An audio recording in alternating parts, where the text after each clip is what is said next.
Mike Missanelli Show, 97.5, The Fanatic. We've got a lot of sports issues to talk about. All right, the Phillies lost last night. I know we're going to get it. Here's the good news. It's the last time meant to worry about a fifth starter. That's now over. Taijuan Walker will be on the roster, but he will not pitch an inning unless the Phillies somehow get down 10-2 early in a playoff game, which I don't see happening. So we don't have to worry about him anymore. And we don't have to worry about Colby Allard. Or anybody else who pitched in that game last night. It's all over. Now they can focus. Tonight, I've already bet the game. Tonight is a big Phillies win. The Dodgers lost last night, so that helped out a little bit. So if you're interested in that one or number 2 seed, the Phillies still control that situation. And like I said before, I don't think it really matters that they get the number 2 seed or the number 1 seed. Except for the fact that I kind of like them finishing with the number 2 seed. I'll be honest, the hottest team in baseball right now, San Diego Padres, who won the game last night with a walk-off triple play. They're hot. So if the LA Dodgers finish with the number 1 seed, guess who they have to play in the first round when their first round? Assuming the Padres win in the wild card, you're saying, right? The Padres right now are the 4th seed. Yeah, so if they win. The Mets are the 5th seed. The Padres are a hot team. The Padres, I think, will survive that first series. The L.A. Dodgers, as the number 1 seed, would then play the Padres. So in a lot of ways, it's better for the Phillies to finish with the 2nd seed. Don't count the Padres out from catching the Dodgers. They're only 2 back in that division. Yeah, they're not going to catch the Dodgers. They're not catching the Dodgers. They're going to get the 4th seed. This is what the ramifications of why it doesn't matter that they get the number 1 or number 2 seed. Because it only matters at the end when, to you, Bill, this is Bill. Home field advantage. And there's Ray for the home field advantage. But in the first round, the Padres are the hottest team. The Dodgers might not survive the Padres. And I'd rather have the Dodgers play the Padres than the Phillies in that second round. Wait a second. What? Mike Missanelli, who has been telling me that this is the best team in the National League, is now trying to avoid a wild card team? I'm just saying, the best case scenario is to not play the hottest team. I mean, this is obvious. I don't think the Padres are as good as the Phillies, but I'd rather have more of a sure thing. They have been hot, man. Padres are 9-1 in their last 10. So if the Dodgers take the number 1 seed, you got to play them, and that's a war. The Dodgers and the Padres. Wait, so who would the Padres play? Mets. They would play the Mets if the season ended today. Milwaukee plays the Diamondbacks right now as we stand. The Phillies would play the winner, Milwaukee and the Diamondbacks. I mean, this wild card race is 2 seed. The wild card race is tight, though, Mike. It is. It's going to come down to the last few days. So last night they lose, and that's me. I got my computer open here. Hold on a second. Let me mute that. There we go. All right. So so last night was a bad game because it was predictable. I mean, let's face it. When you start with an opener who's only going to go 2 innings max and he can't get through the 2nd inning, who else are you going to pitch? You know, people are saying, well, I can't believe they put him in there. You got to now negotiate the entire game. What pitcher are you going to put in there in the 2nd inning that's going to give you innings? Ruiz? He's a 1 inning, maybe 2 at best guy, right? Allard? They tried Allard. Listen, I hate Allard. You do hate Allard. I just hate him. I hate guys that throw that kind of slop. You don't like the Jamie Moyer wannabe, and people go, well, Allard was pretty good. You ought to make him as if really? You see what he threw. He's throwing 88 mile an hour fastballs. For crying out loud. In this day and age, in the big leagues? The best thing you probably are going to say all day, you said a couple minutes ago, we never have to see the 5th starter again this year. Right. That's the best thing of the day. We should be celebrating that more than the NL East. It's all over. Right? So, all right, so let me move on. Let's clear a few things up because yesterday was a pretty active day because I took on this kid. I didn't know he was 19 years old, first of all. That shouldn't really matter that he's 19 years old. In fact, in a lot of ways, it's even more ridiculous that this kid acts like that at age 19. His formative years in following sports, probably like what? The last 7 years? We give him credit when he was 12. So in the last 7 years, they've won a Super Bowl, gone to a Super Bowl, have had a baseball team that has had a chance to win a World Series. What does this kid have anything to be disappointed about? Well, in his defense, in the last 7 years, you have won Super Bowl, and you could look at it the other way. They lost a World Series. They lost an NLCS. Well, how? The Sixers haven't got out of the second round. All right, the Sixers are legit. But compared to what older people have been through in this town, no doubt. Years and years and years. But, Mike, you know that is passed down from generation to generation. I don't know what it is, but I want to get to the bottom of it because I was reading all the reaction to it last night. Now, he had his little minions gang up on me because he published the call, right? He's looking for some glory on social media, right? So all his little Skippy friends came flying after me, right? They did come after you. But here's the thing. Most of them had the same opinion. So I'm confused because young people are usually more fanboyish than older people, right? Yeah, that's true. So they always want to think that their teams do no wrong. So I'm confused as where this negativity comes from with younger people.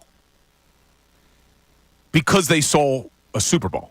I mean, that's really the only thing that the younger crowd has seen. They saw the 2017 Philadelphia Eagles. That was the biggest sports accomplishment in Philadelphia sports history, and they were witness to it.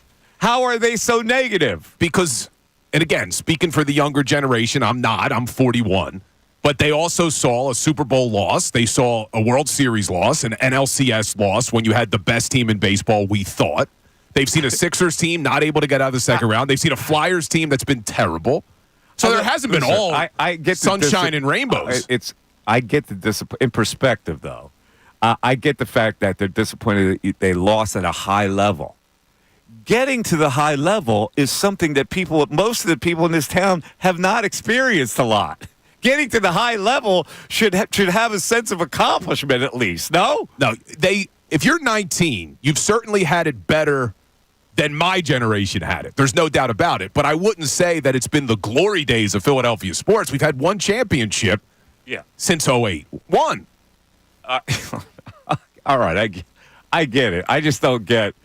There's a confusion here for me. Now, Ray, you're a young soul. Yeah. Usually young people are fanboys. We talked about it yesterday about even young media people being fanboys. It's a weird dynamic when I have that premise, and then all of a sudden these 19-year-olds come out with this extreme negativity. Can you explain this to me? I think the idea of it being passed down by generation is there, but I also think the idea, especially when you look at someone who's, on social media and a part of that community, we're all there when the game happens. To be the one person standing out like, it's going to be fine, isn't exactly the community sense of what's happening in that moment. So I think a lot of those fans kind of get swept up in the people that they end up interacting with on social media and find the sense of belonging in the community in that negativity at that time. Like, an Eagles win can be one of the most toxic environments on social media around. Yeah. Like that Saints game, there was no positivity. They won that game. It was like, great, there's another win. I think that's kind of what you get swept up into. And I think for the younger audience, like I always think that I have it pretty good because of what I've seen. And I was consciously aware of the 2008 World Series where I think our caller yesterday was not. So I even have one more ring that I kind of remember. Uh-huh. I think that some people our age expect now the competition at a championship level. So their like barrier of like, oh yeah, this is an acceptable season. Like this is something that's good. Is a little bit higher than the, generation of Bill who's like, I watched, the Phillies for how many years in 2007? Before that, all I had was 93. Yeah. Like, I think the barrier to entry for a good season is a little bit higher for a generation that has experienced more postseason, experienced higher expectations for the organization. All right, so let me put this in perspective with why this kid set me off. Because I've been reading this kid's quotes for the last couple of months, and he's always negative about the Phillies. So I read after they clinched the NL East, he's tweeting out, "Love this team. We're just getting started." Now, I dug out a quote of his from 8/29, Bill. 8/29. That's August 29th. So not even a month ago. Here's what he wrote. "The Phillies aren't winning no division, no playoff series, no nothing."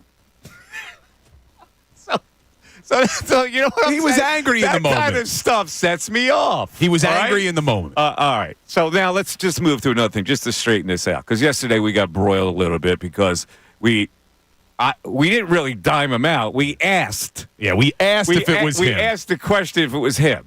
We got a report from our own John Kincade. Well, not accurate. I mean, John mentioned that there were people, and then somehow it got, well, maybe it was these people. So I don't want to, John didn't do anything wrong, but no, he didn't. John suggested it was somebody from PHLY. Well, he said he didn't really know who certain people were. So I'm not going to blame John. Okay, but that's what we heard. Yeah, but then he mentioned, thought so I go, okay, PHLY. Our old pal Jamie Lynch covers the Phillies for them. So I mused that maybe it was him, and if it was him, it was wrong. Yeah, and then we said it was the word on the street. Apparently, the word on the street was wrong, so we got it wrong, Jamie. So it wasn't him, because he was doing a post-game show at his house at the time, and that's okay, it wasn't him. Now, here's the tail end of this. A woman named Jessica. This was funny. All of a sudden comes out on social media and writes the following. Older members in sports media, so she's taking probably a shot directly at me, sometimes make mistakes in their reporting, falsely stating that a woman reporter was taking selfies with players is not something that I would do. So she assumed that Jamie Lynch was a woman. Yeah. And she's all fired up about it because apparently this Jessica woman is writing a book on how decades have put women down and fighting against the boys' club in sports media. So she's programmed. But Jamie Lynch is not a woman, as far as we know. No, he's not, and he responded to that. Yeah, with that tweet. That was pretty funny. All right, so just to straighten all that out, that's how all that settled out. But we'll talk about it. I'm really curious to know why younger people have gotten so negative when my perception is that most of them are really still fans and look at the positives. 610-632-0975. It is General Knowledge Wednesday. We have a great prize, a $100 gift certificate to Nebraska Brazilian Steakhouse you're playing for today against Ray Dunn. Mike Missanelli Show continues after this.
starter start will be April 2nd.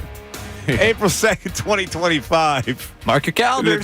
The next fifth starter. Can we all agree Dombrowski will upgrade that by next season? I can't wait to see Taiwan again. Come on. It'll be interesting to see what happens with Taiwan because would they be conned into thinking that he'd have some kind of resurgence in the offseason and get stronger and learn a little something and give him another shot since they're paying him? Oh, I hope not, Mike. He'll They be at haven't spring released training. him. The sign that they haven't released them yet is a sign that maybe they're afraid of the money thing. And he's going to be on the roster. Believe me, he's not going to pitch just like he didn't pitch last year. But he'll be on the one of roster. the pitchers. Yeah, you think they'll keep 12? We decided on that? I think they'll keep 12. He'll be one of them. Well, who else are they going to keep?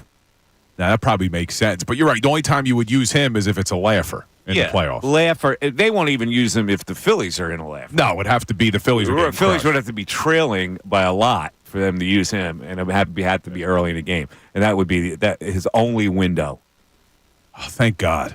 Thank God we're past this, and it does look like they're not going to fall out of the 1 or 2. This could have been a disaster, though, and I don't want to talk about it anymore. I want to move on from the fifth starter conversation until next season. Can't wait till he's there in spring training. It's going to be so great. Everyone's going to be It'd so be a great livid. storyline. He's going. I think he's going to be there. Storyline. Yeah, it was fantastic. You haven't It will be. DFA'd him at this point. Might as well be there. Yeah. The best was, though, as great as all the Phillies fans were feeling, and even the Philly sports sufferer had chills yesterday on Twitter. As soon as that game started last night, fans were right back to being angry again. Well, listen, I think he can't pitch. Whatever happened to him, sometimes. This man was a bona fide scrub. He can't play. Wait, who is that? What drop is Stephen it? A. Stephen A. Sounds like a young Stephen A. Yeah. So, he's a bona fide This scrub. is bad. He This is very, Stephen very A. bad. He can't pitch anymore. His arm is going down. Whatever it is, it happens to pitchers. But last night, did they do him any favors? The basic, the star Banks. Oh God, Banks. He the trash they're trying to get away with. Banks say the bases are loaded. They bring Taiwan Walker in a bases loaded situation. Like he's not a relief pitcher in general, but they bring him in that spot. Well, you don't like Tanner Banks? No. Your boy made the trade for him. They traded to get him at the deadline. Yeah, but come on. That was I don't know what that was about. He wasn't going to help him. Listen, I don't want to criticize your Tyler man. Gilbert, Banks, those guys, they're add-ons. They're not going to factor in this thing anyway. I think when they made the trade for Tanner Banks, though, they were hoping he's going to contribute. Yeah, well, he can't. Yeah. So If you want the to feel end of better, that. I watched Gregory Soto pitch last night again. So Gregory Soto, no good. it's fine. Sir Anthony came in, closed the door after him. Felt like yeah? I was watching a Phillies game, watching the Orioles. There Yeah. you go. So Dominguez is pitching well for them. He's pitching fine. Yeah, Is he? ERA in the 3s. Soto, they're not too happy with. But Yeah, I don't know what Anthony. happened to him. Anyway, here's our general knowledge categories for today. Ray, I think you should slay this. He's hoping because he wants to use he wants to use the gift card for date All night. right, now Ray, let me ask you this: I'll give you a choice. Would you like to do 2000s decade or 2010 decade? ooh, I mean, 2010 is probably better for me. If I had to, Okay, you can have your choice. Excuse me, I just sneezed there. All right, Bless you. let's do 2010s decade for you, and then there is famous villains, Oh, I like that. all right, and then there is get this easy general knowledge. that's not true. That's the word easy That's not true. is put into the category, Ray. So what I can tell you is that you should be good here. That's not true. Twice with that I think drop. it's going to be good. So here's the challenge for the audience. You can slay Ray today, but it's going to take a lot, in my opinion. I make Ray a slight favorite, like 1.5 Well, we had to make at it home, harder. in a home game. The Right. gift was so good, we had to make it difficult. Yes, Nebraska Steakhouse $100 gift certificate. And we're wide. Listen, we got many topics. The Phillies lost last night, so I want to hear from the people that are scared, like Bill, that they're not going to get the number 1 seed, which I just explained may be advantageous to them. or I need to talk to the young people. Listen, our demo doesn't include a 19-year-old. In fact, there used to be rules at the station that you couldn't call the station when you were 19. Would you have to be 21 to call? Yes. You had to be 21 to call. Now this poor kid calls it 19, and you killed him yesterday on the air. Yeah, but I didn't know he was not. Had I known he was 19. We told you halfway through the call. Yeah. Had I known he was Then 19. you doubled down. I thought it was some older curmudgeon guy. With a name like Philly Sports Sufferer, Right, you would think who that. was overreacting to the stimulus of Philadelphia sports, and instead of appreciating a good team, going sour on a good team already before it's even time to go sour. That's what bugs me. And it was Nittany Lion on Nittany Lion crime, man. Penn State kid. Well, he's probably still at Penn State, so he hasn't developed the full graduation wisdom that that the grads come out of Penn State with. Like he's still the scared freshman in his dorm. Do you still believe in James Franklin? age That's a 19. big breaking point. Yeah, we for should you have up asked there. him. We should have asked him that. Still think they're going to I do bet something? you he's miserable about James Franklin. This kid is prone to be miserable, and this is what I'm trying to get at. Is it hereditary? Is it like your father was miserable and you become miserable, or is the younger generation? Maybe I'm giving him too much credit for being fanboys, and maybe their fanboy includes misery. I do think it's passed down from generations because I know I got it from my grandparents and my parents, and it's passed down. And I said it yesterday. This all boils down to the fact that the city of Philadelphia has never had a dynasty. Every other major city with 4 sports teams has had a dynasty. And the fact that Philadelphia hasn't, it's in our DNA. Has New York had a dynasty? The Yankees. When? Like way back when? The Yankees When have won they so had a often. dynasty recently? Let's take a look at this. Not in that kid's life, but the 90s and early 2000s. Wow, the Jeter They were World years? Series champions. The Jeter years, okay. Yeah. All right. But still, I mean, a lot closer than what the Philadelphia fan base has had. Not like 74-75 is the closest thing they've had with the Flyers. all right. Not like it's 1927 with the Yankees, though. 6-1 is like Lou Gehrig walking around. Yeah, but the Yankees won in 3 straight, All right. 3 out of 4 years in the late 90s. 610-632-0975. Let's hear from you.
show. 97.5 Fanatic and General Knowledge Wednesday. You got to take on Ray Dunn. Here's the way it works. I give the audience a question. I give Ray a question. We tally the score. If you're ahead, the audience, meaning if you're ahead of Ray by the end of the show, a selected member of the audience who got a question correctly, and by the way, if you get a question correctly, you're going to get a pair of FanFest tickets. So today is the last chance on General Knowledge Wednesday to get FanFest tickets. We're going to have a ticket raid on Friday, last minute ticket raid, so you can attend FanFest. Yeah, I'm fired up. This is my first FanFest. Ray's actually going to lead us into FanFest from 9 to 12 on Saturday morning. It's going to be a fun day. Broadcasting on site? You are on site, right? I am on site, yes. I'm going to be breaking down how they're setting it up. That's the entire show. Will you be outside or inside? I believe I'll be outside. Outside of PBR, I think, is usually where we have that. You might need a gate in front of you. Why, all the people trying to get to him? Of course, he's popular. Oh, I'll be inside if it's fitting. He's going to sign autographs, Andy Dalton. Ozempic. Now, we should try to get you a sponsorship for that. The person that signs autographs unwittingly is Joe Z, because everyone thinks he's Dave Dombrowski. Joe Zurzla. He does have a little... Everyone thinks he's Dave Dombrowski when he walks around. Everyone's like, wow, they got Dombrowski at FanFest? Nope, just Joe Zurzla. We should put him in a dunk tank. Sales guy? Yeah. He didn't look anything like Dave Dombrowski. A little bit. He's got the white hair. Walking past him, people that don't know it's him think it's him. Really? Mm-hmm. Dave Dombrowski's got like 2 chins. Joe Z doesn't have 2 chins. I didn't say Joe Z had 2 chins.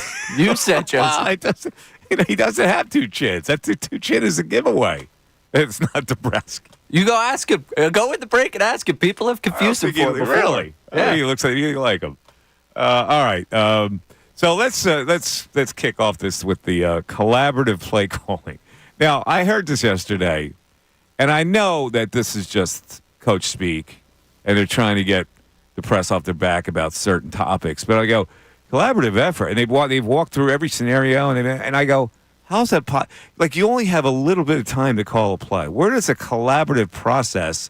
How is that processed in somebody's brain where you get a play call? What was your reaction to this, Bill? You playing the audio? No, well, I'm asking you're just asking before me. we play the audio. Well, first of all, you know Bob Lang and the PR department at the Eagles before the press conference told them, look, this is what they're going to ask you. Mm-hmm. Let's use the word collaborative. Yeah, so it's just brushing off people. It's brushing off people. But I will say, I don't think it's that out of the ordinary that a head coach would be involved in play calling for big situations. So it's a 4th and 1 at the end of the half. Granted, it was the wrong call to go for it there, but you're taking a timeout. You're discussing the play on the sidelines. The head coach is going to be involved in that decision. I'm not saying that. What I'm saying is, how does everybody else get involved in that short period of time to be collaborative? Because they brought Stoutland in, they brought Kellen Moore in, they brought Sirianni in, they brought somebody. It's impossible to collaborate. What he's saying is the collaboration takes place way before. Yeah. Which I get, but you still have to process the collaboration in real time, and that real time is only about 20 seconds. No, I'm with you on the real time, but when they're talking about the collaboration that goes into the week, it's, on 3rd and short, this defense likes to run the following schemes or fronts, and these are the types of plays we may run in those situations. And then Jeff Stoutland can say, yeah, you know what? Our running game works better if you do this. So I'm okay with the collaboration. I didn't have a problem with the answers. All right, well, let's hear him try to explain it, because Kellen Moore doesn't really explain specifically what he's talking about. So take it what it's worth. Oh, I think it's just a collaborative aspect of this thing. I think from an offensive staff perspective, and really from a staff perspective in general, I think it's a big team effort. And obviously, in those situations, obviously we've talked a lot about them. When can we make this decision to go for it? And sometimes Nick's going to be a part of that. Sometimes Stout's going to be a part of that. It's really a collaborative effort. Okay. Let's go away. Keyword collaborative. Yeah, let's go away. Go away. Because we just gave you an answer that you can't understand, but go away. So a topic that came up on Monday was my dislike of Kyle Shanahan, right? Uh-huh. You remember Kyle Shanahan in the playoff game overruled his defensive coordinator. Shanahan's an offensive coach. Yeah. Steve Wilks called a blitz. Shanahan called a timeout to yell at the defensive coordinator, say, no, you're not blitzing here. So it happens in the NFL. I don't have any problem with it. The head coach should always be the last say. I don't have a problem with it. I'm just questioning. It's a BS answer to push a media question away because it really amounts to nothing. Like you can't tell me that all this collaboration is going on in real time. So I get it. You collaborate, and I get it. The head coach can overrule. I get all that stuff, but to me, it was just a push away. Yeah, the reason that it's getting a lot of attention is there's a majority of the fan base and some in the media who wanted Nick Sirianni completely out of the picture, not involved. Yeah, and that was what they thought they were getting this year. And I don't think that's the case. I think Sirianni was going to be involved. Okay, how do you feel about that? Because you just brought up another great topic. Should he stay the hell away? The whole premise of them taking away this kind of thing from him was that he would stay away. So how do fans feel about this? That he still wants to, like, he can still overrule, that it's not total autonomy for Kellen Moore. I battled with fans about this all summer. I wanted Sirianni to still be involved. Well, of course you did. Because you look at the offense, as bad as things did look at the end of last season, you look at the 2 years that Sirianni was involved, you had a top 3 offense in 2022, a top 8 offense in 2023 in terms of yards, top 7 in points. There was a lot of good. Go ahead, Ray, hit it. Sirianni So much good. love. All right, hold on. Sirianni. No, but there was a lot of good. What is that? Is that Red Hot Chili Peppers? I don't know what song you were singing. Sirianni love. Oh, California. Yeah, that is. That's California That's love, right? Tupac and. Oh, that's right. Oh, yeah, that's Biggie. Isn't it? No, it's Tupac, it's Tupac. Jay-Z. I'm sorry. Yeah, it's Tupac. Wait, was Jay-Z in that song too? No. No. No, it was Tupac. Oh, Dr. Dre Yeah, was in Dr. it. Excuse Dre. me, Dr. Yeah, Dre, not Tupac Jay-Z. is, Because it's the West Coast. Yeah. Tupac is Sirianni. West Coast. Sirianni love. That's right. But I did want him involved. However, I will say, as angry as I was on Sunday with his decisions, and I do think he's trying a little bit too hard to prove his worth, the head coach of the football team, whether you like him or not, should be involved, especially if he's an offensive guy, and there's been a lot of good. I mean, you look at A.J. Brown. So much good. The guy sits at number 1 and number 2 in franchise history in receiving yards when Sirianni was involved in the offense. Jalen Hurts had an MVP caliber season when Sirianni was involved in the offense. To just throw the baby out with the bathwater, like they say, to me would have been an overreaction to the way the season ended last year. Okay. Sirianni love. Deshaun in Norwood. You're on 97.5 The Fanatic. Deshaun. Hey, what's up, Mike? What's up, Deshaun? I really don't want to go too long on this, but we wasted $18 million on Walker. I'm sorry, you did what? So We wasted $18 million.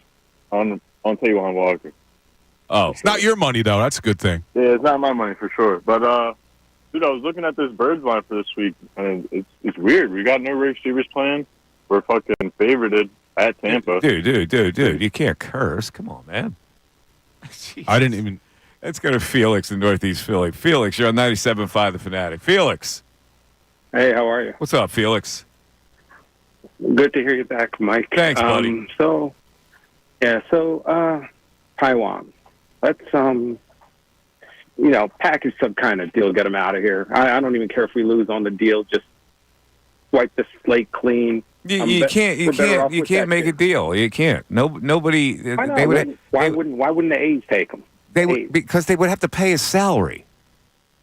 Right. I mean, even if we take a chunk of that salary, pay 50% of it. That means we still save. I don't think you could do that. What? I don't think Why? you could. I don't think the rules permit that you can do that. Oh, well, there has to be something where we could package him somewhere where he could be a viable option for some team. Yeah, you can't package him. Because that's what he is. He has literally no value, Felix. You got a DFA. So it's either you eat the money or you keep him on the roster. Eat the money. Well, you're going to eat the money either way. Well, you eat the money at the end of the season. You have plenty of time in the off season. Like, what would it accomplish now? No, I mean in the off season. Yeah, they might do that. But my sense is, if you're paying a guy that kind of money, you're going to give him another chance. But we'll see what happens. I It's just about. Well, I guess I got to bet the other way then on when he pitches. Now, it may come out that one of those young pitchers emerges in spring training, then you won't have to worry about it at all. And then you could just but Painter's not ready. You know that. Well, maybe Abel. Painter will be ready next year. Not right now. Maybe. He'll be ready next year. He's had a whole year to recover. But he also has to readjust. Make sure he's good. Yeah, the guys have come back from Tommy John surgery after a year. Not impossible. Yeah, it's not impossible, but you're also putting a lot of pressure on him saying that. If he can do it, he can do it. If he can't, he starts the year in the minors. It's not a risk. Yeah. Well, I agree. I agree on that standpoint, but I just wish there was a way to get out of that deal. Like, look at. Yeah, but wait a minute, Felix. You don't have to worry about it anymore. Why is it even a worry now? It's over. He's not going to see another inning. Well, not this year, but like I said, going into next year. Remember when the Mets traded Verlander and? I get it, but why are you worried already about next year and Taijuan Walker? I'm trying to avoid some stress in your life. You don't have to worry about Taijuan Walker now. You don't worry about it. All right? That's all. Okay. I'm trying to ease the pain for you. All right. Are you ready for general knowledge? Let's go. Okay. This is easy general knowledge. You get first serve to put the audience ahead. What is the biggest U.S. state by land area? Biggest U.S. state by land area. I'm going to guess Texas. That's incorrect. Is it Alaska? It is Alaska. So now it's time for Ray. Ray? All right. Easy general knowledge. You could take a 1-0 lead on the audience and snatch that Nebraska $100 gift certificate away with an early lead. Ray's plan, by the way, if he wins the Nebraska gift certificate, is to take a date. And when after he answers this, is that a violation to use a gift card on a first date? But go ahead, ask him the question. Why would you interrupt the moderator who is ready to give the question and not save that until after the question? Now I'm all confused. I'm trying to get in his head. I'm getting in Ray's head. Because I want to get in Ray's head. I want the audience to win. To Pat Sajak. Huh? Would anybody do that to the Jeopardy guy? You look a little like Pat Sajak. He does look a little like Pat Sajak over here. And Ray's the Vanna White. Billy, I got to say, your timing is impeccable. Your timing is just on point. I just give you things to react to. Unbelievable. All right, here it is, Ray. Here's the question. What 3 countries make up the region of Scandinavia? Oh, brother.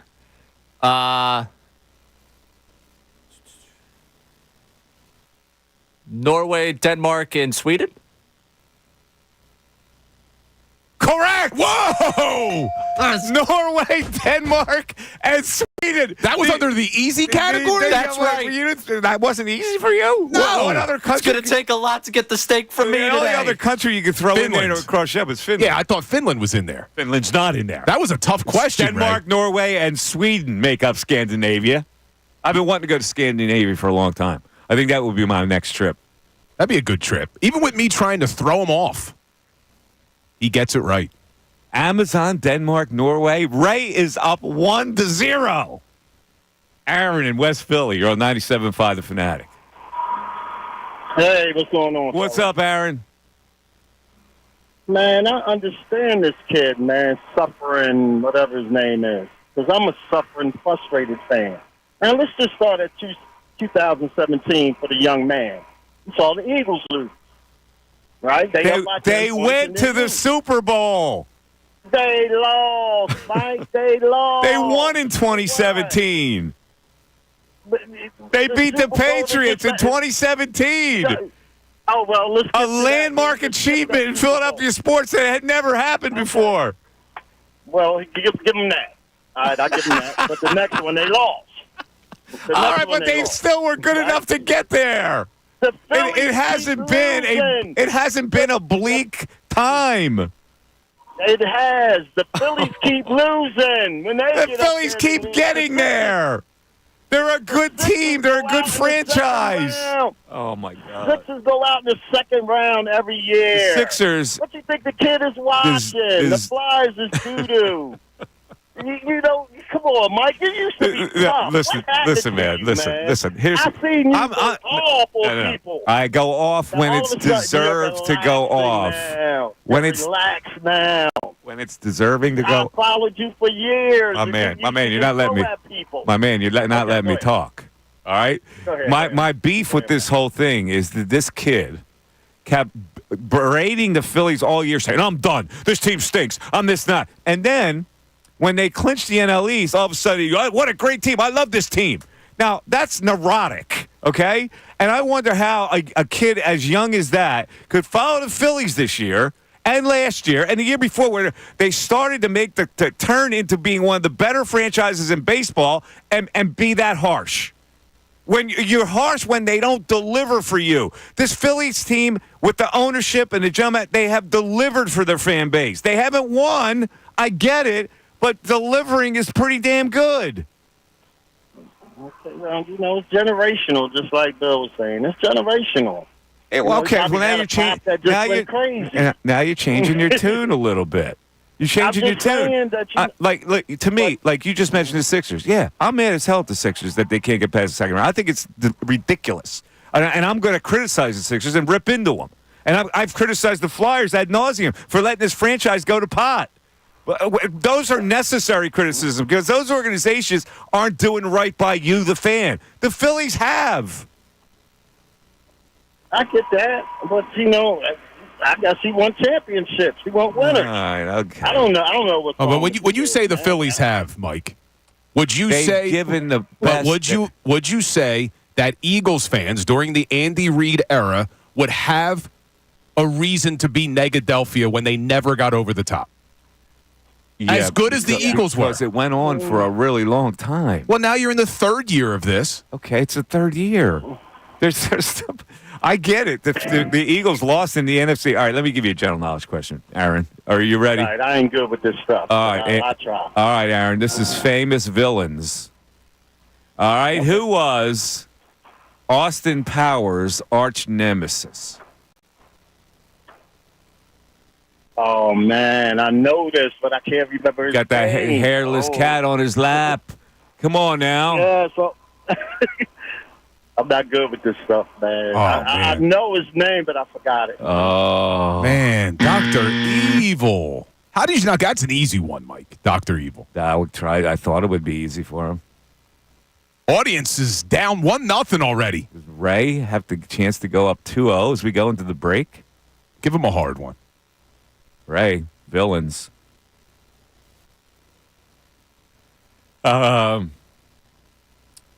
The mean nurse. No, he's not going to get this one. The mean nurse in One Flew Over the Cuckoo's Nest. Great movie, Mike. Oh, well, that's great. I still get the lifelines, right? Oh, yeah, I guess you do. You get 3 of them. No. Because he already revealed great movie. Yeah. He knows it. I know it, so you can't come He to me. has spoiled now your life. Yeah, you can't come to me on this. You're an ass. Thanks a lot. Yeah, sorry. I should have kept my mouth shut and acted like I didn't know. Got no shot. Yeah, the villain in this story. is Bill Have you ever Colarulo. seen One Flew Over the Cuckoo's Nest? Nope. It's a classic. Yeah. Oh, I wouldn't have expected it. All right. It's go ahead, Bill. Nurse Ratched. Yeah, Nurse Ratched. we could have been here all afternoon. Never would have gotten there. You know, it's one of the top movies of all time. Yeah, I'm It sure is. it's fantastic. It's excellent movie. And Jack Nicholson's performance was like fairly amazing. Sure, it's great. Billy I'll add to Bibbit. the list. Billy Bibbitt's a great character. Danny DeVito's a good character. Martini. Yeah, Martini. Christopher Lloyd's in it. It's a great movie, man. All right, all you mental defectives. Yeah. 610. Wait, what was the attendant? Turtle? Was that his name? Who was the guy? The black guy? Yeah. It wasn't Turtle. I forget who it was. When they're like Turtle looking was an entourage. Yeah, Turtle's Entourage. What was that guy's name in that movie? Scatman Crothers was the actor. Yeah, but I'm trying to remember what his name was. We'll figure it out. 610-632-0975. Mike Missanelli Show continues.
Brought to you by Grungo Law, your law firm.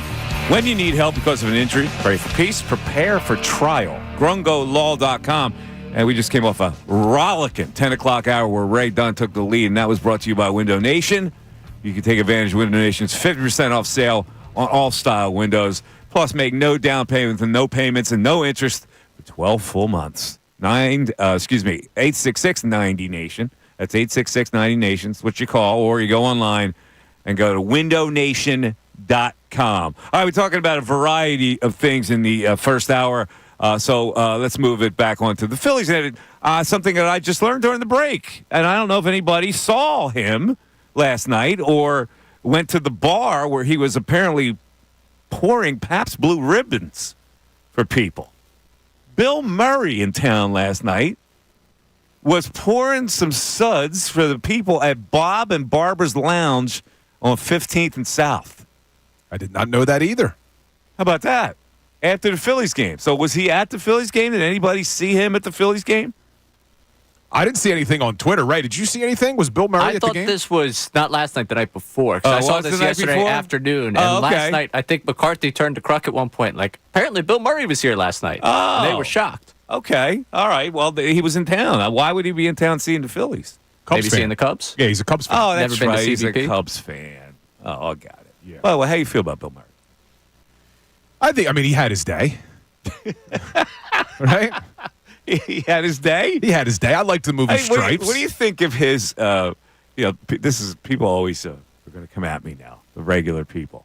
Let me just say that I am not a blue blood, okay? I didn't have any experience with golf growing up. I play it now, but I didn't pick up a club until I was in my late 20s. Right? It just wasn't in my frame of reference growing up where I grew up. There were no golf clubs. There were no golf courses. My dad never took me golfing. He never golfed. Yeah. I picked it up 3 years ago, so I'm right there with you. But here's what I say about golf. Why do people insist on mocking golf for its protocol? Like, why do people, in defiance? Like, it always bugs me when I see somebody on a good golf course not respect the dress protocol for a golf course. You know, like they think it's okay to have the shirt tucked out, wearing cargo pants, or backwards hat. Wear a backwards hat. Why does that bug me? It bothers me as well. I mean, because I think it's because if you've never played the game and you look at it and you don't understand that there are rules to the sport. There's a decorum to it. Yeah, and if you don't like it, then you don't have to partake. But like this defiance. Well, yeah, I'm not going to follow the golf codes. And you come out and you look like a shamad, as my mother used to say. I'm right there with you. I like the rules. And this is where I get to Bill Murray.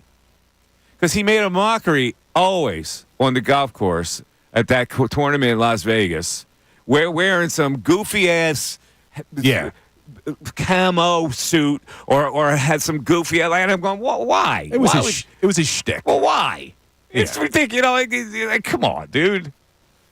Is it that deep with golf? Is it really that deep? See, you're not a golfer. Yeah, see. You don't understand. You don't understand. Is it that deep when somebody gets on a Harley and you have to wear a Harley suit?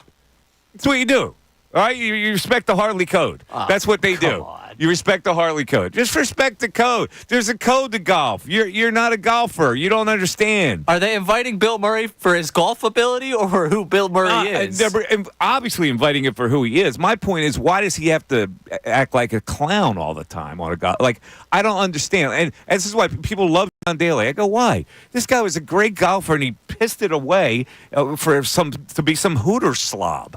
Like, I don't respect that. Like, what's so cool about John Daly? No, John Daly frustrates me because if he would have had the same work ethic of other golfers. He's one of us. He's not one of you. He was a great golfer. He won a gosh darn major tournament. Now you're going to be a clown? And he could have been even better. Right. But see, a guy like that didn't want the pressure of having to compete every week, so he went the other way. You see, on our YouTube chat, these are the people that you're talking to, and I agree with you, saying I'm not going to tuck my shirt in on a golf course. It's like why? You got to get the rules. You got to get defined about it, like it's some kind of protest against golf. Well, then just don't golf. When you go to a golf course, you're supposed to look respectable. There's like some. I didn't make up the rules, but just why is it so hard to follow it? It shouldn't be. I'm right there. I mean, look, today I'm wearing the Marion shirt, and I was lucky enough to go there once. Yeah, oh, look at you. That's right. You wear the Marion. I was there once. Ray, he's a Marion snob today. See, this is some highbrow society over here. But what I will say is Marion has a lot of rules. Like, you got to turn your cell phone off. They don't want you taking phone calls.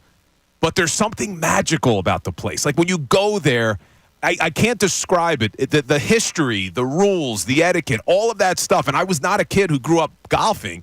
There is something really nice about it. You go to a municipal course, people wear whatever they want, all right? Because that's what you do in a municipal course. And you want to drink beer and you want to play loud music and in your golf cart, whatever floats your boat there. But when you're on a good course, you've been invited to somewhere. Yeah, respect the rules. Just respect the protocol. That's all. I'm with you. All right. I don't know how I even got into that. I don't know. That's a Bill Murray. That's the Bill Murray. Bill thing. Murray. I used to watch him at this, and I go, "What? Why do you always have to be? Can you be a human being? You always have to be in character. You always have to be a cartoon. I don't. I don't understand it. And Daly's the same way. You always got to be a cartoon. Now, did you like Bill Murray as an actor, as a comedian? Do you think he was funny? I thought he was funny in Caddyshack. I thought he was funny in the old Saturday Night Live stuff, but then he started to wear on me. Yeah. Is that your favorite movie with his, Caddyshack? Well, what's that movie he did he was in the Army? Stripes. All right, Stripes was pretty funny. I liked Stripes a lot. Stripes was pretty funny. Yeah, that was a good What else movie. was he in? He was in that weird movie in Japan, that artsy movie. Lost in Translation. Yeah, Lost in Translation. I hated that movie. Yeah, it was kind of weird. What Got else all was types he of in? What awards other on. movies was he in? Ghostbusters? Groundhog's Day? Groundhog Day? Groundhog Day. Scrooged? Yeah, Groundhog Day was all right. Yeah, I A lot wasn't. of people loved Groundhog's Day. I think it's more of an expression at this point than an appreciation of the movie. Yeah, right, it is. Like, people talk more, it feels like Groundhog's Day than actually watch the movie Groundhog's Day. Yeah, Yeah. what was the other one you mentioned? Scrooged. He was in. No, I didn't. I never saw it. What was the first before that? You mentioned something. Yeah, he was in. Ghostbusters. Oh yeah, Ghostbusters. Yeah. That was a good one. Yeah. All right, let's go to Leonard in Philly. Leonard, you're on 97.5 The Fanatic. Leonard, Hey, good morning, fellas. what's going on, Leonard? How you doing? So I have two more. What about Bob and Yeah, what about Bob with Richard Dreyfuss? yeah, hilarious. Yeah, and hilarious. so I don't think anything he's been in has been hilarious. Let's just put it that way. Yeah, so- Mildly amusing? Yeah, all right. So no, I want to talk about Mike. I pretty much know what you think about Sirianni as a whole, but I'm kind of interested in what Bill thinks, because I think I was kind of like Bill. At the end of at the collapse last year, I kind of started thinking like maybe Sirianni wasn't the guy, because something like that had never happened in NFL history with a team that won 10 games that can get up to 12. So the game last week, or actually this past one, with all those decision making mistakes, do you think, Bill, are you on the level that he's not the guy? Because I think that kind of confirmed it for me this past week. Yeah. Well, whoa. Yeah, you jumped ship quickly, but I said it on Monday. I was in support of him coming back because I thought he deserved to come back in light of the 3 seasons that he had here, even in spite of the collapse. But for the first time this season now, I am questioning if he is the right guy. But I was kind of consistent all along, saying if he doesn't have a good year this year, he shouldn't come back. He just deserved this season. But what I saw against the Saints was a team winning in spite of their head coach, not because of their head coach. Sirianni can't lose games for this team. He can't. Not when you're the CEO. You have to be able to make the right decisions in game. And we actually have a bet amongst the fellas that, how many games is Sirianni going to lose this year? And it was like, it was over under 3, and I'm picking the over. So I just think that, and then Jimmy Johnson, it's kind of embarrassing when he's like telling us and speaking right to the Eagles that they need to play traditional football. I mean, he's speaking to the coach. Yeah. It's ridiculous. Yeah, I hear you. Good point, Leonard. All right, Leonard, the general knowledge question for you Appreciate it. is 2010's decade. 2010 2010's decade. The social network acquired by Facebook in 2012 for $1 billion is what? Say that again? The social network acquired by Facebook in 2012 for $1 billion. Very popular social network. Oh, come on. Well, there's only a couple of social networks out there, man. I'm terrible. Wait. Give me. It was Instagram. I don't know. That's correct. hold on You a pulled that second. one out. Leonard, at the last second before he was going to get the horn, has tied the score. It's a good job by Leonard right there. Ray was itching. He wanted to steal. He did this. He was like the old Horshack. Over here, please. I got it. Now, Ray, are you young enough to have a Snapchat as well? Do you do Snapchat or just Yeah. Insta? You do have a Snapchat. Yeah. Does it You all, know man. the timeline of me growing up here? Does it all. What's with this Telegram? You do that? What's that, a foreign thing? Telegram? Yeah. Telegram no is it's kind of like a WhatsApp type thing where you could message and stuff. Oh, yeah, no. But I think Yeah, it's you don't do more Telegram? I think it's more for international. Like I actually downloaded it when my kids were in Yeah? Greece because I could communicate with them through that. All right. I'm going to take a break. General Knowledge off to a rollicking start, man. I like it. 1-1. Mike Missanelli Show. Back after this.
Some music issues a little later in the show.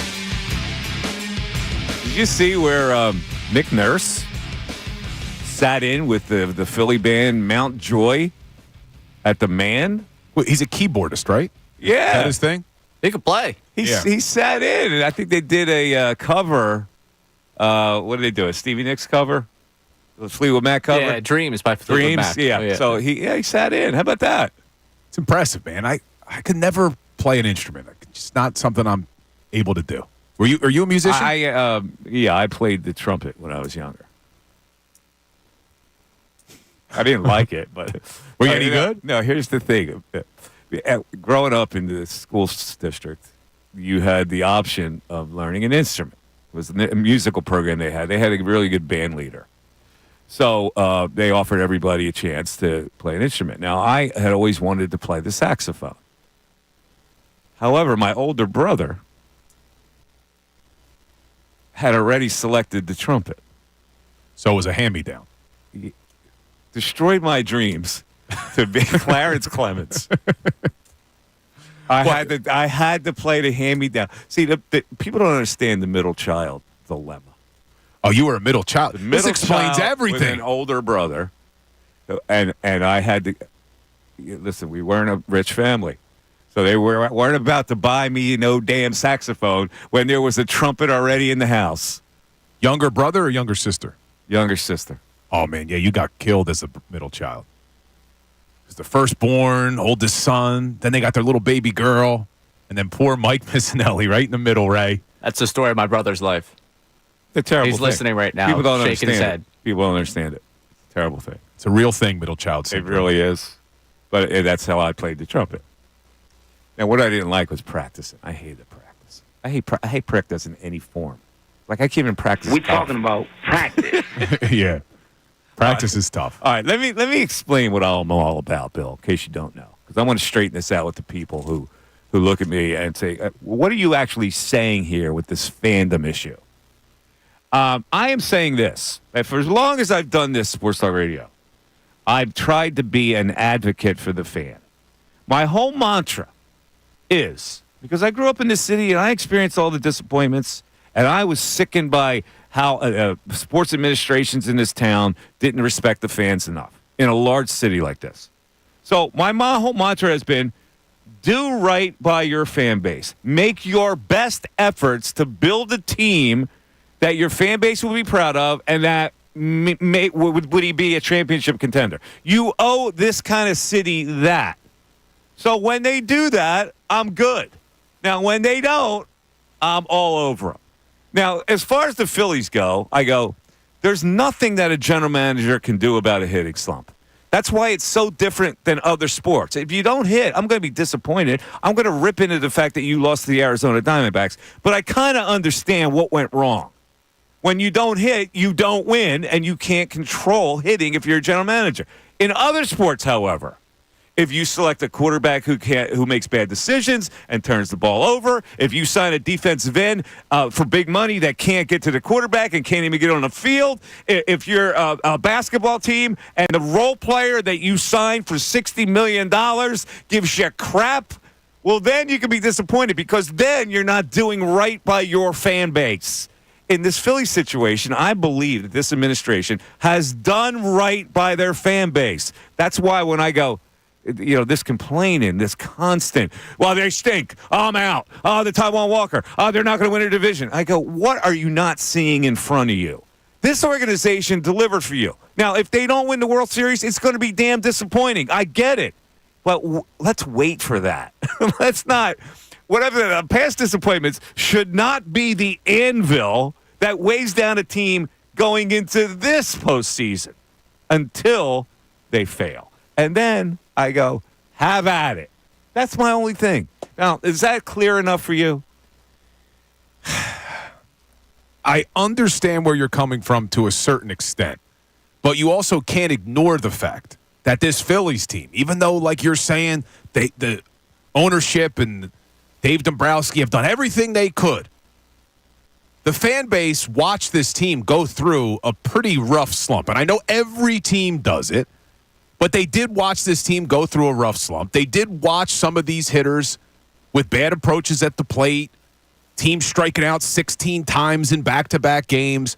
They've had to endure the fifth starter. So I don't think it should just be, well, they gave us the best possible product, so we're never going to complain about this Phillies team. You're going to complain when things don't go right for an extended period of time. And yet, this team that has gone through what you just described, what every team does, this team is going to probably be the number one seed.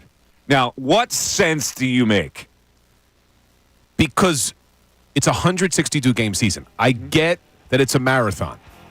But you can't expect a fan base to never complain just because they put a good team on the field. I'm not talking about small complaints, everyday complaints. I'm talking about idiots who say, I'm done. This team's not going to go to the playoffs. That's extreme. And then this little idiot who then flips it around and says, I love this team, and then publishes a call to stir his minions to come after me.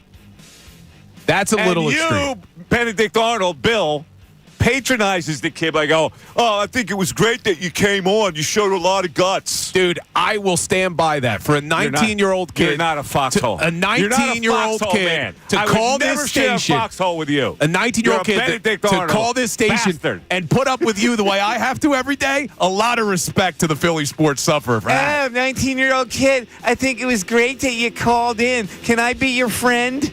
A lot of respect Mike for that Missanelli kid. Show continues.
Mike Missanelli Show, 97.5 The Fanatic. Coming up at 12, our Kelly Green Cash giveaway. We're trying to give away $1,000 to you. We'll tell you how you can get that.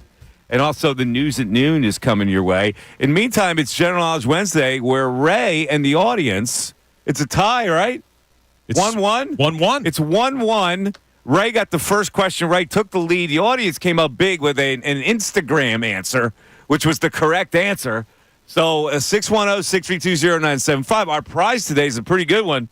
At the end of the show, some random caller who got a correct answer will be selected for a $100 gift certificate at Nebraska, where you can just eat your face off and get the meat sweats. Yeah, was it red or yellow? Is that the colors of the cards? You flip them over. Isn't that how they do them at the Brazilian steakhouse? Green. Is it green? Green and red. Green and red. Green for go. Yellow would be caution. You might get a heart attack if you eat too much meat. Yeah, maybe that's what it is. I haven't been to a Brazilian steakhouse in a while, but it is nice. You do get the meat sweats. You get the beautiful salad bar and you get the meat. Do you waste time on the salad bar? Yeah. I usually do as well, but people are like, you can't do that. I like to get at the salad bar, which is weird because they have it in these Brazilian steakhouses. Heart of palm. I like heart of palm. Yeah. I'm with you on that. Heart of palm and artichoke hearts. I'm a big fan of them. Dude, I love artichoke hearts, especially in my salad. They healthy? I guess they're healthy. I don't know. I think they are. I don't think heart of palm is healthy. I gotta look that up. I do like really that, don't. though. It is a very peculiar taste and texture, but it somehow satisfies heart of palm. Yeah, it's a vegetable harvested from the inner core and growing bud of certain palm trees. There you go. It's got to be healthy. Why? I don't know. Why would a palm tree be healthy? There's a lot of potassium in it, apparently. Oh, is that right? Yeah. Okay. I think it's high in fat content, though. Good fat, though. Right? Like avocado. Good fat. I'm not an avocado fan. I eat it every day. I don't get it. I don't get the avocado. There's one thing I don't get. What is the fascination with avocado? It doesn't even taste like anything. Oh, dude, you're nuts. It doesn't taste like anything. Wonderful. It's my favorite. It's probably my favorite food. What does it taste like? It tastes like. I eat it every day. You too, Ray? Oh, yeah, it's great. I love it. I don't get the avocado. I don't get it. You like guacamole? No. What? Why would I like guacamole if I don't like avocado? Well, because you said it doesn't taste like anything. Guacamole's spiced up. It's still that mushy texture. It doesn't taste like anything. It's very chips unappealing. and guac every day. Yeah. Every day. It's Love it. The most overrated food on the planet. Second, I would say second is lobster, which tastes like melted butter, basically. Like I don't understand the fascination with lobster. Listen, I'll eat it, but I go, what's the fascination here with lobster? Well, if you have that mentality, leave the lobster to the rest of us on this one. You got it. We have at the golf course I play. We have lobster night. All you can eat lobsters. Yeah. And it's good. All you can eat, I get They behind. crack it for you the whole bit. I go, my daughter loves it. I bring her over there. I like the lobster tail. I don't like dealing with the claws. No, the claw meat people love. Yeah, but you're wrong on the avocado. Dead wrong. That may be Mike's worst take since the new show started. Avocado, lobster, 1 and 2. Most sane people will admit that. I don't think most people would admit that. I think most people would. No. I think you like avocado because it's trendy. No, I like avocado because it's good. Yeah, the avocado and the guacamole, it's a trend thing that people. It's the lobster, same thing. It's gonna be trendy. I eat lobster. It's trendy. You think having it every... I look like Larry David. I'm like a Larry David when it comes to that. When did guac become new? When did guac pop up? What does an avocado taste like? Like an Tell avocado. me, describe it. It doesn't taste like anything.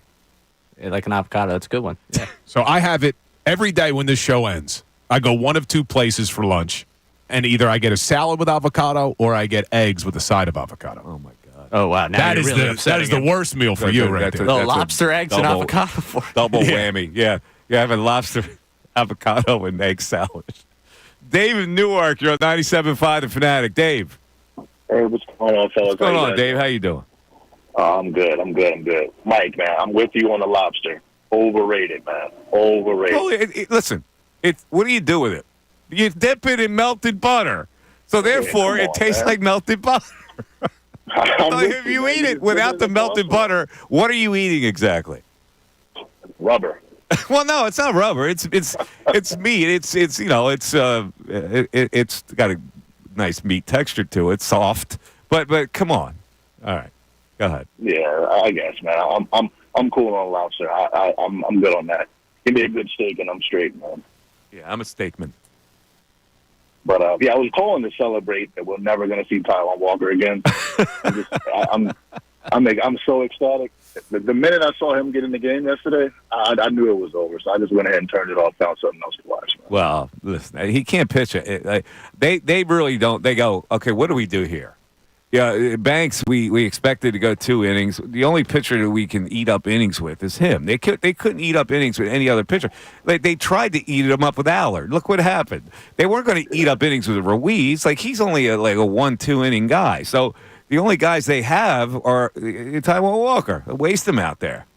Yeah, But they put him in with the bases loaded. Like, come on. Seriously. And walked him to the gallows, for crying out loud.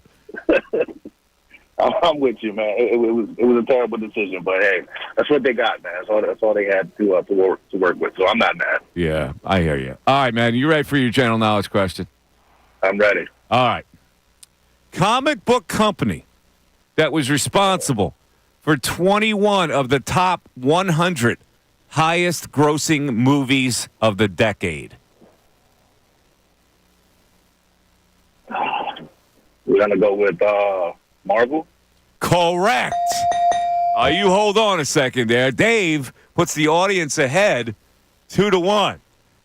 All right, Ray? You weren't kidding when they said we're going to be easy. Yeah, that was easy. This is easy. No, wait. This is 2010 decades quiz. Okay. So let's go with this one here.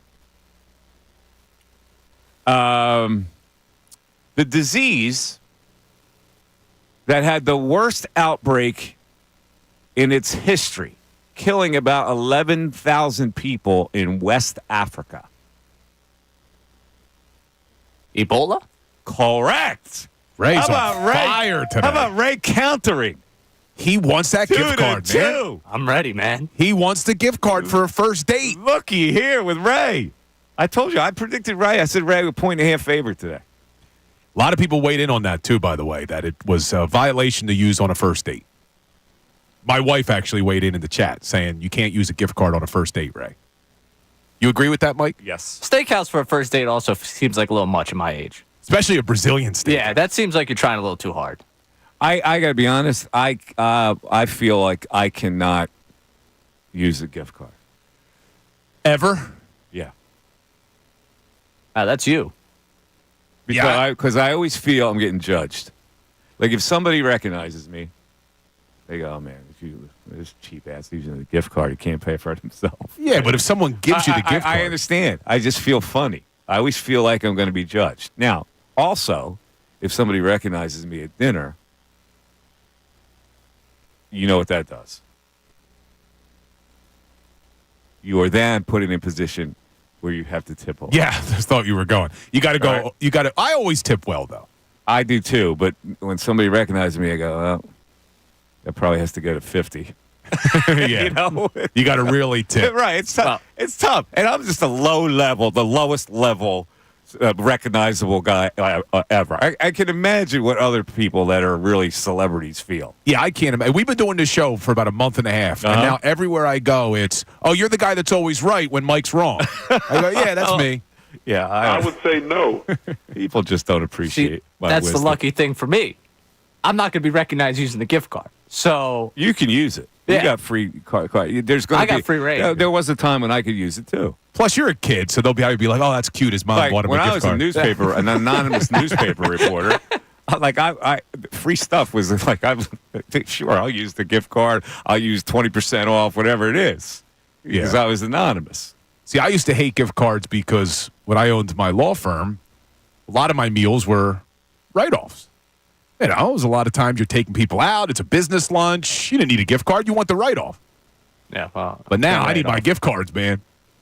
I can't write off, so I'll take the gift card. Thank you very They much. shut that down, those write-offs, didn't they? I think you get 50% now You used to for be able meals. to put golf fees on there, right? Yeah, no entertainment anymore. Yep. So even tickets to go to sporting events used to be write-offs, not anymore. Because you guys abused it. Not talking to me. Let's go to Hey. Mitch in Phoenix. Mitch, you're on 97.5 The Fanatic. Mitch. Good morning, gentlemen. How you guys doing? What's up, Mitch? Your show is a little slow today. A little slow. We need to get some juice on. We need to talk about some controversy going on.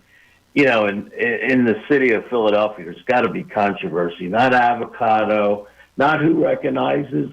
Excuse me, Mike Missanelli. We need to get some juice. What else? Yeah, we do. And you know what? I'm going to put you on hold so we figure out a way to get some juice.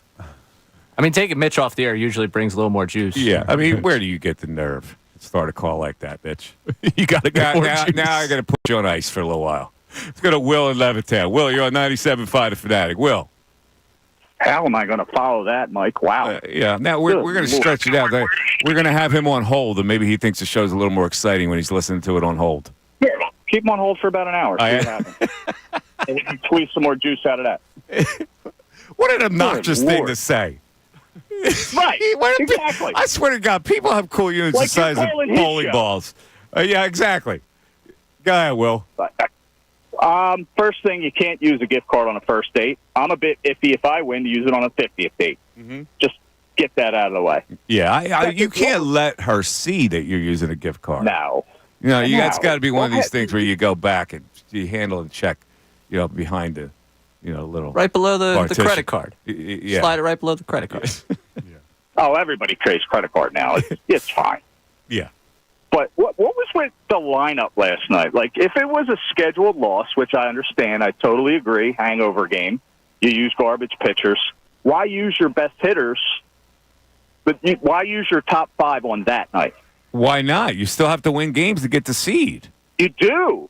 But how do you think you're going to win games with Colby Allard and Tawan Walker with the bases loaded? You couldn't do anything about that pitching situation. You were hoping maybe you would out-hit the Cubs last night. That's a huge hope. But listen, the Cubs stink. They're like a tough outfit. They don't stink. They're not great. Yeah, they stink. They've given up for the whole season. But what was your problem with the line? I don't get your problem with the lineup. Because the thing is to clinch as quick as possible. I heard Rob Thompson talk. They want to clinch before the weekend to sit all these guys. But then you bring in Tawan Walker in the second inning with the bases loaded. It kind of sends mixed signals. Who else were you going to bring in? I think it would have been Marsh and Stott. I mean, it's against a left-hander. They want to put him against left-handers. So you had a problem with them not playing the lefties against the left-handed pitcher for the Cubs? Just because it looked like a scheduled loss to me from Jump Street. Yeah, but you can't, when you're trying to win some games still, you can't take it as a scheduled loss. And you also had guys that, Harper was trying to get his 30th home run. You had some guys with personal milestones. You want to keep them in the groove. I don't think that was a night where you bench hitters. Then on that end, why not play Real Muto? And why do you put Stubbs against the left-hander? Well, because Real Muto's a catcher who needs more rest than other guys. I mean, I get it. I do get it. It just sends mixed signals to me the whole night. Yeah, it was like they weren't trying to win. They played every starter last night. How were they not trying to win? Because you bring in Tawan Walker. We're going around in circles here. They had a pitching problem, but that doesn't mean they had a huge pitching. They don't have to. They shouldn't give up a game by not playing their hitters. What are we talking about here? Who did you want to play last night? Marsh, Stott, Weston Wilson. Well, if it's a scheduled loss, then you go with that. Well, you're not thinking it's a scheduled loss. You're thinking the Cubs are woeful and you can still out-hit them. You can't go into a game saying it's going to be a scheduled loss and give up. You got to keep guys in the group. I agree with you there. I don't think you're agreeing with me. I think you're going the opposite way. I still don't get what your problem was with the lineup last night. This is the lineup they're going to use, except for Stubbs. It wasn't the problem with the lineup. It was the problem with the pitchers they used, where they used them. Okay, I'm going to make you the manager. Who are you pitching last night? I'm not the general manager. I'm making you the manager. Who were you pitching last night? I don't have an option there. Okay, then. I can honestly say. But, Will, you don't have the option because Dombrowski didn't give you one. That's why you don't have it. Oh, stop it. That's why I said I wanted to be the GM. Oh, stop it. What could he have done last night? There had to be a Lorenzen out there. Come on, man. They're at the scrap heap when it comes to that position, and so is everybody else like in every baseball. fifth day you're at the scrap heap. Come on, man. They got 4 solid starters, and probably 3 more than any other. Okay, so like the 5th starter is a problem for every team. All right, Will, let me give you a general knowledge question. All right, famous villains. Okay. All right, famous villains. Let's go with. I don't know if you'll know this. I don't know how old you are, but this villain was obsessed with killing Harry Potter.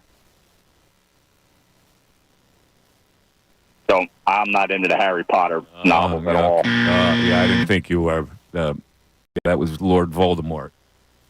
Did you know that, Ray? I did. I don't think I've watched more than one of the Harry Potter movies, but just my era. They still scare you? I mean, They're too scary I for don't you? know if you have to. I'm a Star Wars guy. That's my fiction. Oh my! I thought Star Wars was terrible. I think That you're may be. terrible. I don't may know be in what the you want from me. minority. I couldn't get through any of the Star Wars. I thought they were terrible. Which ones did you watch? Well, I started at the beginning from the old one, whatever it was, So that episode 4 or whatever it is. Yeah. Fell asleep, and then I thought, okay, maybe they got better. So then I started with Phantom Menace. Is that what it was? No. Couldn't get through So that either. You never read any reviews of anything if you thought they got better with the ones they made in the 2000s. Yeah, they were bad. all right. So the Lord Voldemort. Even if you don't know anything about Harry Potter, it's been kind of publicized enough where you might know that one. Yeah. Yeah. Hold on a second. Let me just check in here. Hey, Mitch, you still with us? Yeah. All right. Hold on a second. Poor Mitch. Is it poor Mitch? No. All right, we got an avocado text and a gift card text. Right, what do you got with the text board? All right. We will start with the people agreeing with you on the avocado here. We got Dan from Jersey here. Mike, I couldn't agree with you more. Lobster is wildly overrated, not to mention for the price tag for something so forgettable. And avocados are terrible. The texture is gross, and they taste like a sinus infection. They taste like nothing. Listen, I've tried, at least I'll occasionally go for some avocado. Like if I have some chips at a Mexican restaurant, I'll try it again. I go, what is it? It doesn't taste like fantastic. anything. You're dead wrong on this. So is the texter. Matt in Clearwater wants to let you know Mike's a psychopath for not liking avocados. Yeah, he's so wrong on that. No, I just go, what is the taste? Explain to me delicious. what it tastes like. It tastes like nothing. And the texture is like you're like eating baby food. What does steak taste like? Tastes like steak. Avocado tastes like avocado. Avocado tastes like nothing. Steak tastes like meat. Hearty. See, I think avocado, and I do like the texture of a nice avocado. See, now what you could do to make, you like your tuna hoagies? Yeah. If you want to make it a little healthier, instead of mixing the tuna with the mayonnaise, you mix it with avocado. Mayonnaise. Are you Delicious. insane to think I'm going to make tuna salad with avocado? Delicious, Mike. Oh, my God. All right, Eddie and Camden here on the gift card. Is it a violation for my girlfriend's father to give him a gift card to take his wife out to eat? I've been doing it for 4 years. Also, Vic Fangio kind of looks like Voldemort. What, the father-in-law provides the gift card so you take the daughter out? No, he gives the father-in-law the gift card He to gets- take the wife out. He gets the father-in-law take his mother-in-law out? Yeah.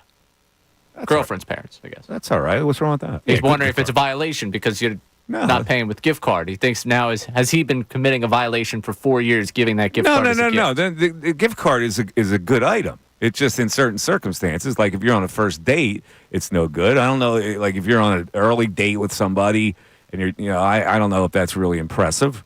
And if you're a celebrity, I'm not so sure that you can pay with a gift card. I don't know.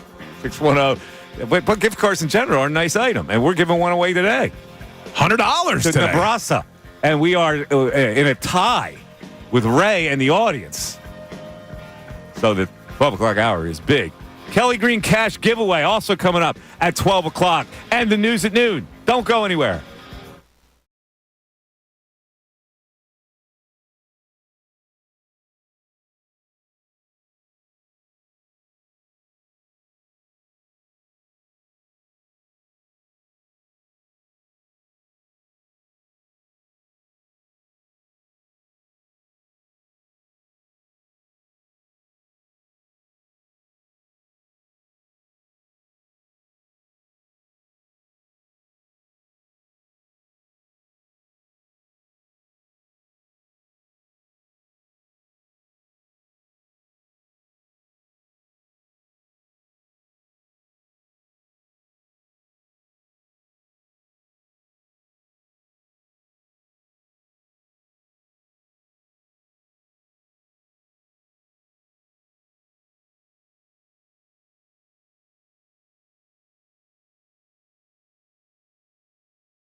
Everybody enjoying their lunch, listening to the show. We appreciate it. 12 o'clock hours brought to you by Service First Heating and Air Conditioning. Get 0% financing for 72 months. $500 rebate when you purchase a complete heating and cooling system from Service First. Learn more at servicefirsthvac.com. All right, at 12 o'clock, Mitch is no longer on hold, folks. Sorry. I know you were waiting to hear from Mitch maybe a little later in the show. And see, here are the rules, right? You can't come on and bury us like in the first sentence and say it's a little slow today and I don't want to talk about avocados. That's rude. Isn't that not rude, Bill? It was rude. It's rude. It was very rude. At least respect the show. Yeah, that's all I'm saying. Respect the show. Respect golf etiquette at a golf course. What's the matter with you? Exactly. So it is now time, though, for the news at noon. There's a whole lot going on in this world. It's time to catch up.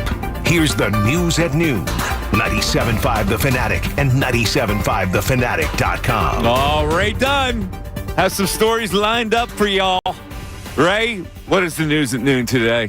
We've been really football heavy given football season. We're going to get back to our basketball roots here later on in the news at noon, but we will start out in football. And up there in New York, Jets fans are just having themselves a time right now. You know, they finally figured it out. Things might be going their way.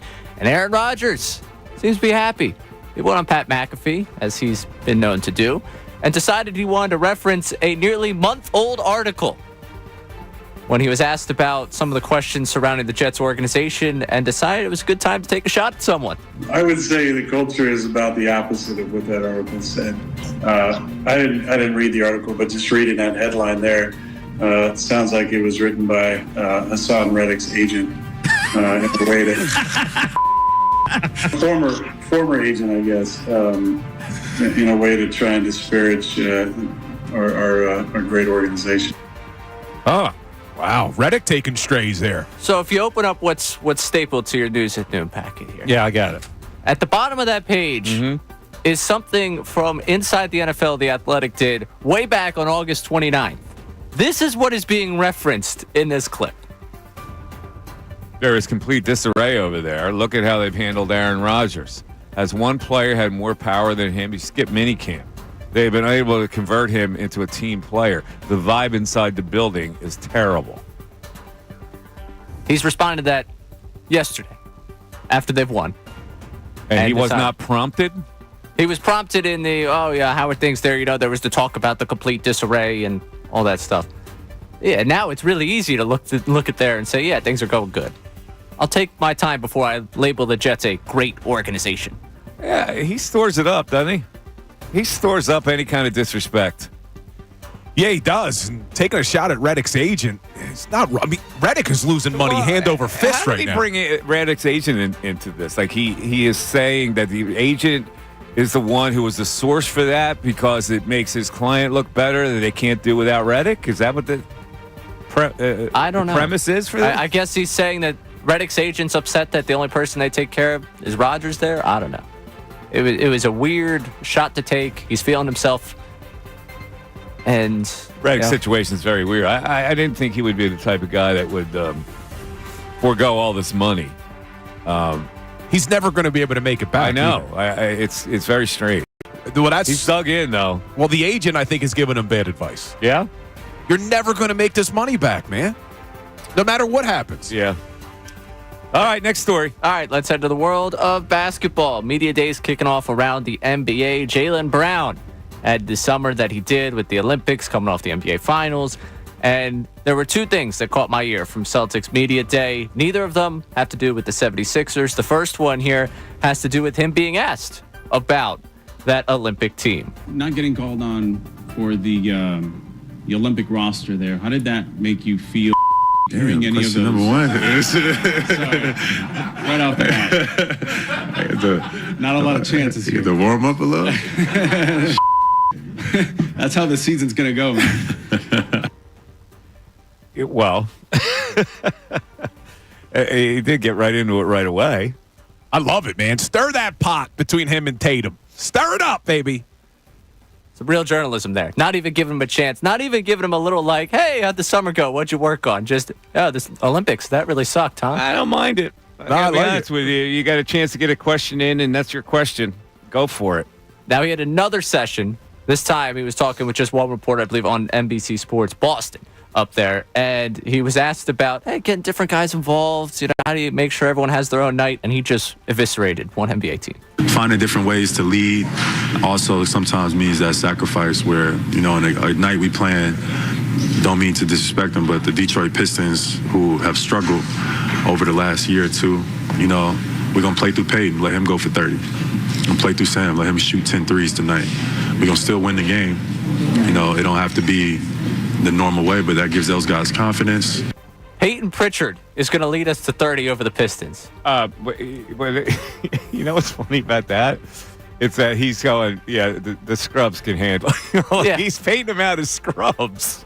Right? He doesn't know that he's really disrespecting Peyton Pritchard and Hauser, right? Sam Hauser could shoot 10 threes against the Pistons because it doesn't matter. Peyton Pritchard's going to drop 30 against the Pistons because they stink. Right. He's disrespecting Tobias Harris on the Detroit Pistons. Come on now. And B-Ball Paul, right? That's both of them. Listen, it's not like the Pistons don't deserve it, but it's kind of unusual. It's this Boston Celtic thing is kind of an interesting dynamic because Jason Tatum is now like they're probing him about the disrespect that was showed to you in the Olympics, and you weren't the MVP the MVP of the finals. Blah blah blah. Is that going to be extra motivation? And he says we don't need any extra motivation. And in the same breath, he said, I'll tell you who's happy about it. Joe Mazzulla. Joe Mazzulla came up to me and goes, I'm glad that you didn't get to play in the Olympics. And I'm glad that you didn't get the MVP. In other words, you are using it as motivation. Right. That's going to explode you to great heights this year. It's going to be a beautiful thing when the Sixers knock them off in the NBA playoffs. You think that's going to happen? I'd like to see this team on the court first, but I think they got a chance this year. They got a chance. The Celtics are still a better team, but they got a chance. That's all I want. Mention motivation in there, and that's how I'm going to take us past opening up the Sixers can of worms today. So Bill just confirmed and affirmed what I had said. That was my mantra. You do right by your fan base, give your best efforts to build a championship team that gets a championship contender. So you're saying that the Sixers have done that. Yeah, I cannot be angry with Daryl Morey and the Sixers for going out and getting the best free agent available in Paul George. They went for it. Okay. Yeah, just as long as you know that you just agree with me. I did agree with you, but I wanted to circle back. We'll do it after the news at noon because there's something you said that I want to call you out on. Okay. All right. Great. While we're talking motivation here, Lou Williams, and on his podcast, had DeMar DeRozan on because I guess every NBA podcast this offseason had DeMar DeRozan on. He just made a tour of every single podcast. Great. They're catching up on Toronto, old times. Wanted to talk specifically about a time that the Raptors brought in Oscar Robertson to talk to them, and just listen how it went. That day, Oscar Robertson came in there and he gave us a speech. What was the speech? That's the day everything I thought changed. Right. Tell him. I forgot about that. What was the speech? Tell him, bro. Oscar Robertson, he was the speaker, and the speech was going well. We was engaged. We was in tune, and then he flipped the switch on us, bro. He just started hating us. No disrespect, but he spiraled. He just started spiraling. I think the money came up. Said something about Shaq. Shaq couldn't hold Wilt Chamberlain back. So that's the first time you heard the room rumble. Right. Whole room like, try to keep it respectful though. Right. It's a legend. Like we see now it's not on our side no more. We was spoiled. We was entitled. But we started looking at each other like, what the like, he don't like us at all. And then he said, Chris Paul couldn't be in the same gym with Bob Cousy. We lost it. What? All right, thank you for coming out. We appreciate it. That's pretty good. See, that's what's good about those podcasts. They let it loose because they don't think anybody else is listening except their little crew who was doing the podcast, right? And they go off, and the language comes out, and I would have probably had the same reaction. These old school guys, and they're ridiculous when they Bob Cousy could hold Chris Paul. Come on now. Oscar Robinson. Wait, how long ago was that? He had to be like in his 80s when he made that. Yeah, Shaq could hold it. Early 2010s. I know there's this reverence to Wilt. I get it. But it's like those old school guys think nobody can play today. And J.J. Redick called him out on it, too. As much as I hate J.J. Redick, he called him out on this Bob Cousy thing. Oh, like Bob Cousy. He never turned the ball over, and he never walked. He never palmed. Now, I think I know what your answer is going to be, but why do you not like J.J. Redick? He's a snark. He's too snarky for me. He's like he invented the game. Yes, that's why I'm right with you on it. Like, the way he has to describe the plays in basketball, like who are you trying to impress He's here? a total snark, and he's a dookie, which I forgave when he was here because I love that team that he played on with Jimmy. When he was here though, wasn't he still living in Brooklyn? Right? He was still living in Brooklyn. Refused to move down here. Yeah. Want to be closer to home. That's why I went to New Orleans, very close to Brooklyn. Yeah, it made no sense. Yeah, he had big pad up there in Brooklyn. Yeah, and then he took the bag in New Orleans. Yeah, well. All right, 610-632-0975. Your calls are up next. And some music this hour. I'm gonna let you be a music critic. Mike Missanelli looking Show forward to it. continues.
Gentlemen, we had a little situation here, and we want to apologize for it because we gave you the wrong keyword.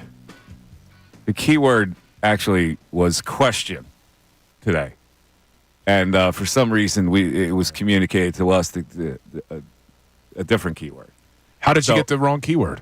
Well, Ray gave me the sheet. That's we got to hold him accountable. That had the keyword on it. Now, Ray, can you explain what happened here? Because a lot of people are really upset that the keyword that they put in that I announced that you gave me was not registering.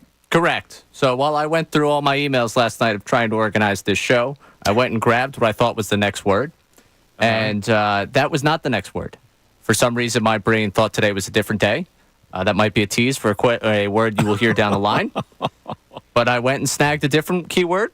That keyword that you just read might be valuable to some people coming up soon, but it was not valuable to you today. And for that, I apologize wholeheartedly. I'm sorry for the $1,000 you will not win. I think you owe somebody $1,000. I don't owe anyone anything. That's not a part of any of the contest guidelines. Well, as a consolation, make reparations. As a consolation prize, you could beat Ray in general knowledge and win $100 exactly to the steakhouse. So the keyword was question, and unfortunately, this is timed. So this is a company-wide contest of all the Beasley's radio stations. So it's not like we can give you we can't. The different keyword for you to put in because the contest is now over. So we apologize that we kind of nosed you out of a chance to win $1,000 today. We did, and we haven't had a listener win yet on our show. No, right? We have not. All right. Well, tune in tomorrow. We'll get you the right word tomorrow. I love how Ray, though, threw in there. I was going through all the emails to get ready for the show today. Prepare for the show. Yeah. Hey, you make up the sheet tomorrow, Bill. No, Ray does do a lot of work for the show. He does. It's just funny that he had to throw that in there. An amazing prep sheet. But in this particular case, he gave us the wrong keyword, and people are they're not $1,000 richer because of it. So, but it is General Knowledge Wednesday, and now that would make like total incentive for the audience to want to kick his ass. Yeah, it's a 2-2 game right now in General Knowledge. All right, so let's pray. I was reading a story today in the Inquirer about this Phillies playlist. Yes, that now Garrett Stubbs is in charge of, but the playlist was organized by a South Philly family called the Armentonis brothers, and they put together this playlist. And so I have the track list right here. I don't know if I know any of these songs because this is really not my wheelhouse, but let's go over it. So they put together a Phillies mix intro, 5 hours times Love Tonight. And it starts with Stay Loose and Sexy, baby. So they tied in some of the sound bites from the team throughout the year. The next one's Funky Town. Won't you take me to? You know that one. Yep. Sunshine by Wookie. How's that one go, Ray? You know that one, Ray? You listened to the whole playlist, you said. I did. I'm going to tell you that I can't get you the exact song from name. I could tell you that if I heard the tune, I'd probably be able to recognize what Dancing on My Own remix. Callum Scott. What do you think about that? You all right with it being a part of the mix? I guess.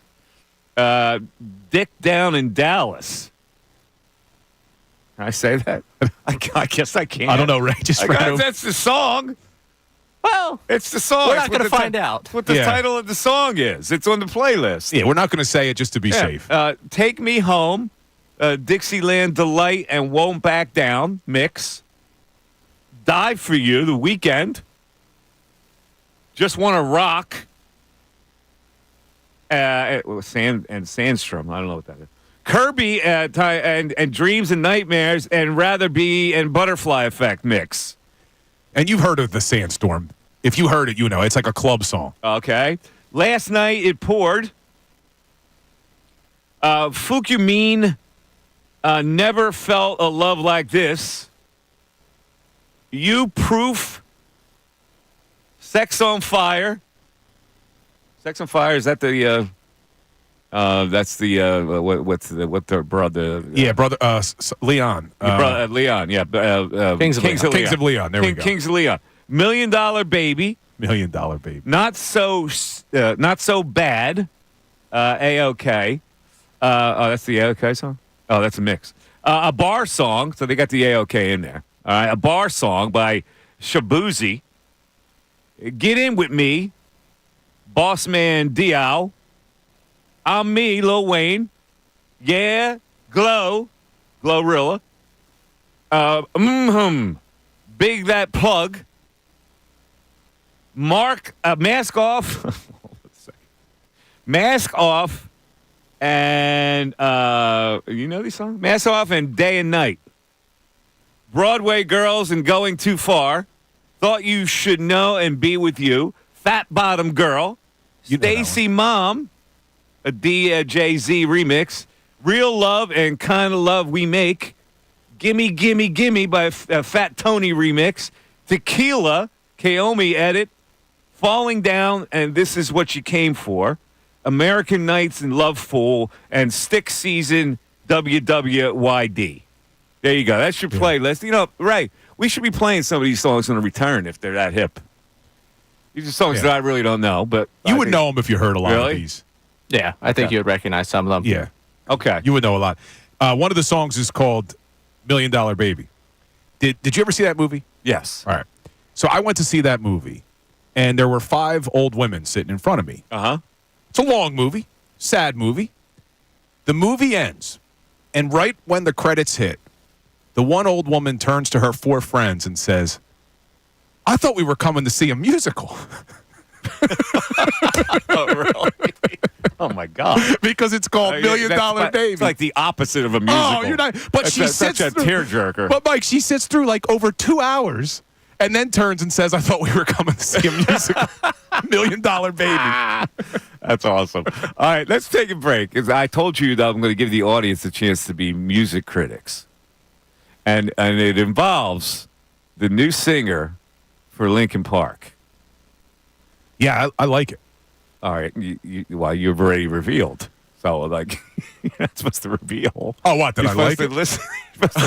Supposed to listen first. I thought the listeners were going to give us their. Well, they are, but you don't have to say I like it. I mean, I don't know what I'm talking about, actually. I wasn't listening. All right. 610-632-0975. Mike Missanelli shows back after this.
Picking out this song for him. Because I kept thinking, there's no way he's savvy in music that he's going to pick out Kashmir by Led Zeppelin, right? I didn't know the wife picked it out. Yeah, it was the wife.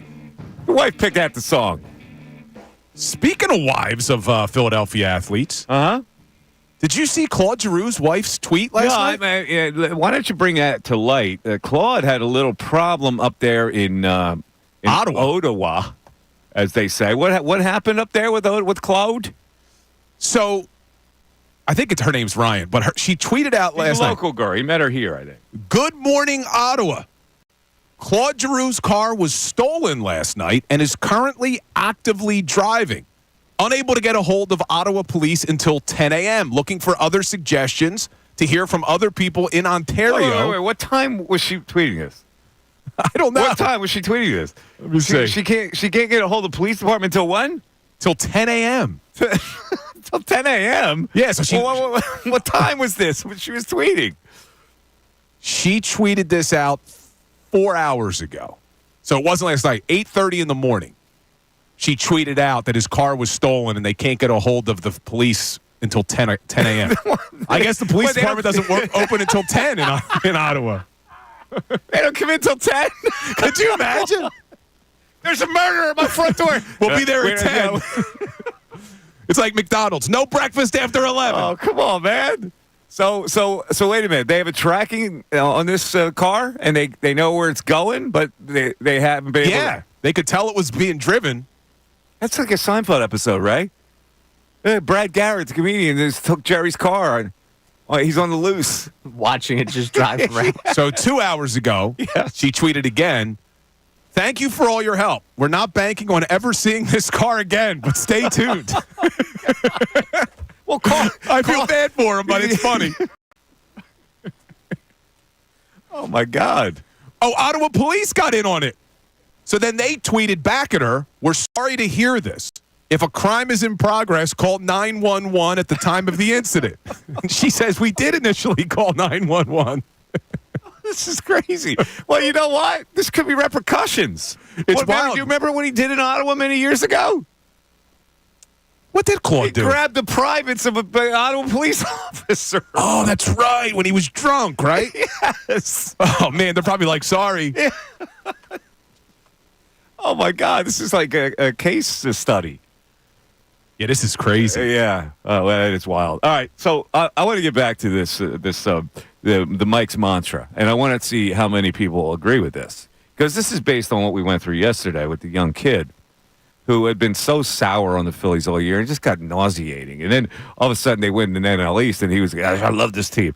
And I go, these young kids, I always thought young kids were very protective of their teams, like protective of their athletes.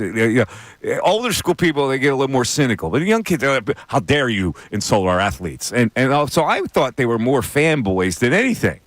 Well, that kid wasn't, certainly. He was a miserable at age 19. So I'm wondering, what is it that I'm confused? Where does the negativity come from younger people?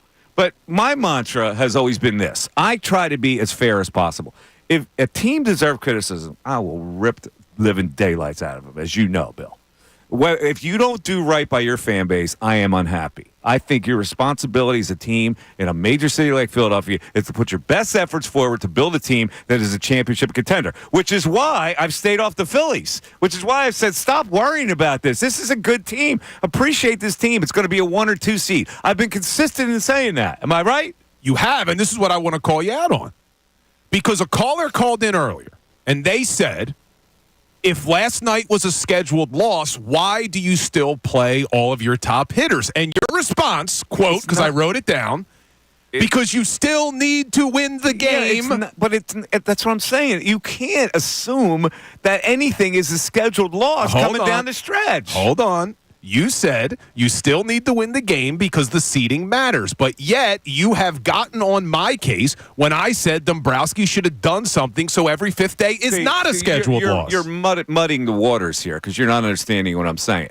That guy said the lineup should have been changed. And you don't, since it's a scheduled loss, you put in other guys. No, you don't. You put in your best hitters. You can't do anything about your pitching problem. at this point. You just got to try to survive that game with the pitching staff that you have to pitch in that particular game. That doesn't mean that you look at it like a scheduled loss. It just didn't work out. You had no other choice but to use these guys. In the overall scope of things, it's not a big deal. But it's not a deal where you should bench your hitters. I'm with you. They shouldn't bench their hitters. Well, that's all I said. Because you can't have but you're saying it's because you still need to win the game. And what I'm saying is that they didn't do anything. You can't win the game with what you're putting out there. You don't know that. We do. They've lost like 80% of their fifth starter How do you know games. how it's going to turn out? You don't know how it's going to turn out. You're playing the damn Cubs. They've given up on the season. You have to Maybe you think you can get by. You're crossing your fingers that you can get by. But that doesn't mean you put Weston Wilson in there and rest guys. No, I'm with you on that. I don't think they should have rested guys. And you needed to play Austin Hayes out and left because they brought him back from the IL. He needs at-bats. So I'm with you on that. And Harper needs at-bats, trying to get the 30 home runs. And Nick Castellanos wants to play every game. And Schwarber wants to get back in a groove. And Turner. You got to play all those guys. They're going to get a week off with the bye. I'm with you on playing all the batters. But when you said it's because it's important, you got to win these games. What else would you have done last night?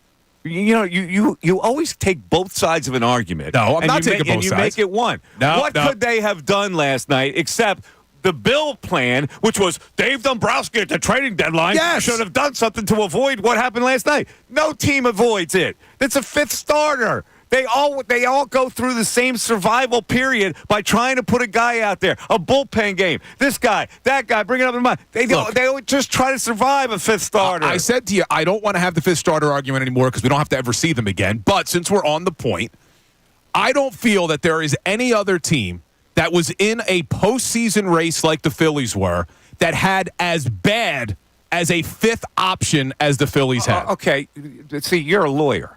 You should know not to ask a question that you don't know the answer to. You should do your research first before you bring that point in. And what you should give me then is a list of these teams that have a better fifth starter. But what was the number? I think the Phillies have lost 80% of their fifth starter games. So that's absurd. So do me a comparison then and find out the other teams that also struggle with a fifth starter and tell me what their records are. Well, I'd have to do that. Okay, well, then you should have done that before you brought I'd up have to do the that. argument. But other teams are not the best team in baseball, as you have said over and over and over. Best team. I don't know that they're the best team in baseball. I don't even know that they're the best team in the National League. What I'm saying to you is, this constant doom feeling with the Phillies. Oh, they're not going to do this. It's ridiculous. They have given you an appreciable team here. They're going to be a 1 or 2 seed. But you can't say in one sentence, they need to win the game. They can't just take everybody out. I can't take it anymore. And then not have an option. Right, go ahead. The floor's yours. Okay. I can't. Sounds good. I give up. I don't want to have this argument today. I give up. I don't know. Last night, Bill wants to pin this on the fact that Dave Dombrowski did not get a better player at the trade deadline. This is where we're going back to the same old argument. When I'm saying every team struggles with this fifth starter dilemma.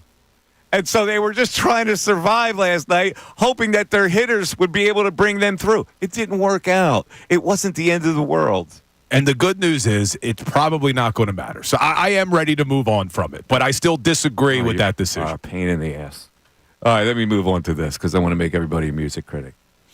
I don't know if people like Linkin Park. I happen to like them. I know they were kind of like depressive. And their lead singer committed suicide, a whole bit. I am numb and all this stuff. But I always liked them. I like their vibe. I like their sound.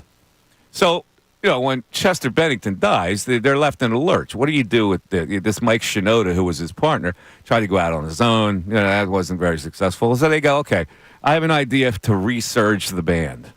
And they hire this blonde lead singer named Emily Armstrong, who had her own group called Dead Sarah, but she's got the look. She's the blonde, sassy blonde lead singer, the whole bit. The problem was that she had this unpopular thing going on in her life where she supported Danny Masterson, who got convicted for rape, so everybody was down on it. At the end of the day, a band will survive based on how good they sound, right? So they throw this girl in there, and it was going, we'll see about this.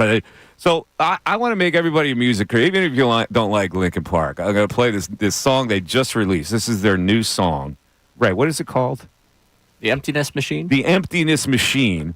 And so this Mike Shinoda, who was Chester's partner, sings the first verse. And then in the second verse, they swing into her. And here's how it sounds.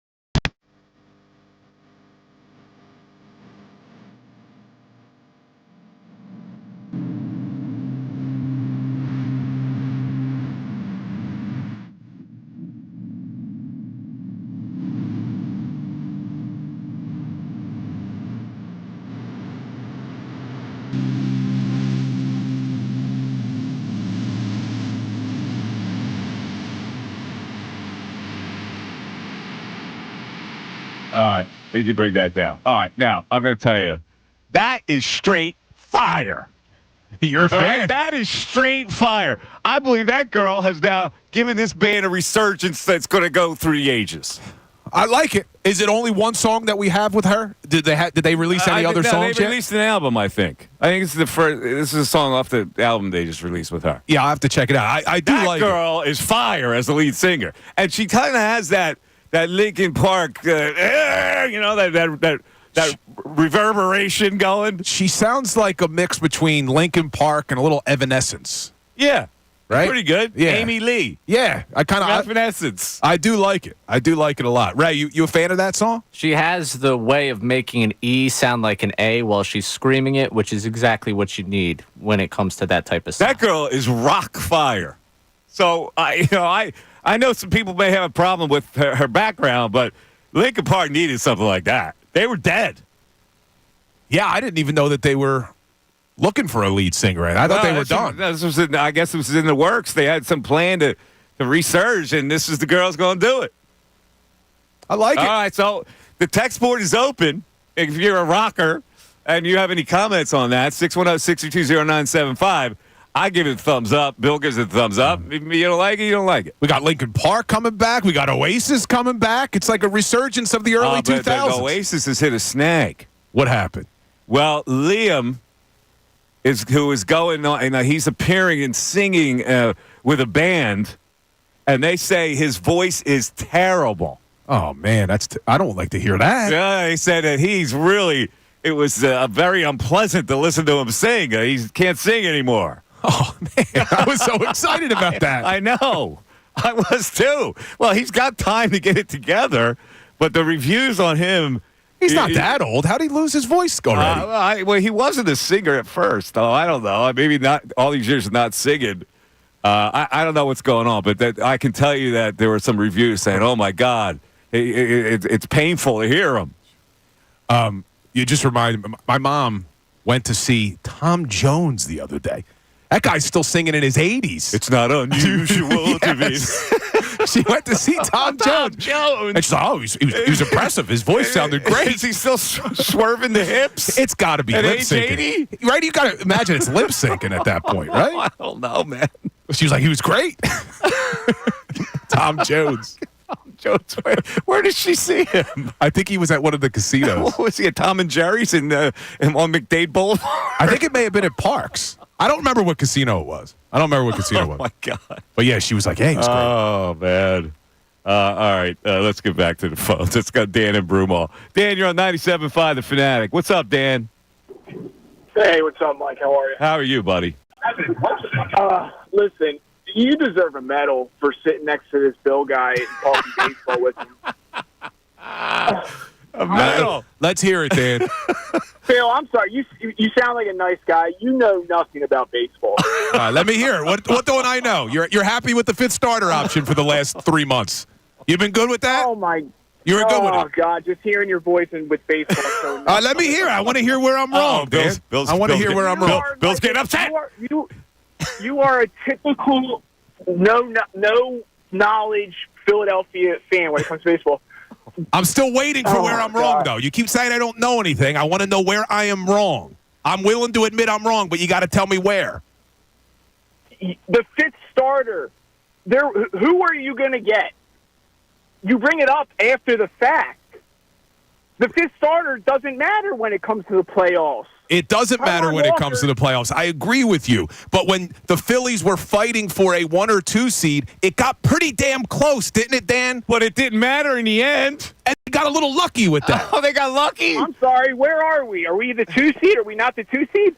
Yeah, they got lucky, apparently. That's what I've been saying. It's like, despite this fifth starter conundrum, they still might manage to be the number 1 seed. Yeah. It was an unnecessary risk. They're not risk. going to be the number 3 seed. They're going to get the bye. Home field doesn't really matter. It didn't matter last year. It's not going to matter. See, that's what I don't get either now. Now, all of a sudden, to support Mike's argument, home field doesn't matter, when all that has been said for 3 years now is that Citizens Bank Park is the toughest place to play. It doesn't matter. Now it doesn't matter. It doesn't matter when it comes to Los Angeles and having to win a game there. That's what I'm saying. Would you rather the game be at Citizens Bank Park or Los Angeles? Where would you rather the game be? That's an obvious answer, but it doesn't mean they can't win in L.A. Doesn't mean they can't win, but you'd rather have the game here. They'd probably rather play in L.A. If it's cold and rainy here. I'd rather be playing in L.A. Who cares? No, they'd rather be playing here. But There's no doubt. It's not. All right. You want to play general knowledge, Dan? I hope he gets it wrong. Please. Dan, this is famous villains, all right? Famous villains. The Milwaukee serial killer and cannibal. Milwaukee. Oh, man. The famous Milwaukee serial killer and cannibal. Kept stuff in the freezer. Oh, Hannibal Lecter? Oh, no, it's man. Jeffrey Dahmer, right? Jeffrey Dahmer. Yeah, you were right. You got it wrong. You're happy. Listen, and Dan from Broomall's coming at me. Like, I don't know how anyone, including you, could disagree with the fact that their option for the fifth starter was terrible, and they could have done something. You keep saying, who was out there? Who was out there? There had to be something better than what they rolled out. Spencer Turnbull. It didn't work out. He got hurt. But that was a long time ago. They got Kobe Owler. They tried it. You're under the impression that there are these great pitchers out there that you can acquire for the fifth start. You keep saying Cubs rolled out there last night. The Cubs rolled out that guy who I thought was out of baseball for the last 5 years, who pitched here. Yeah, and I'd rather have him than what the Phillies rolled out the last 3 months. Drew Smiley, you'd rather have. Cliff Lee. Than what they rolled out the last 3 months? Yes. Oh, my God. As your fifth starter, absolutely. See, this is where he says you know nothing about baseball because Drew Smiley stinks.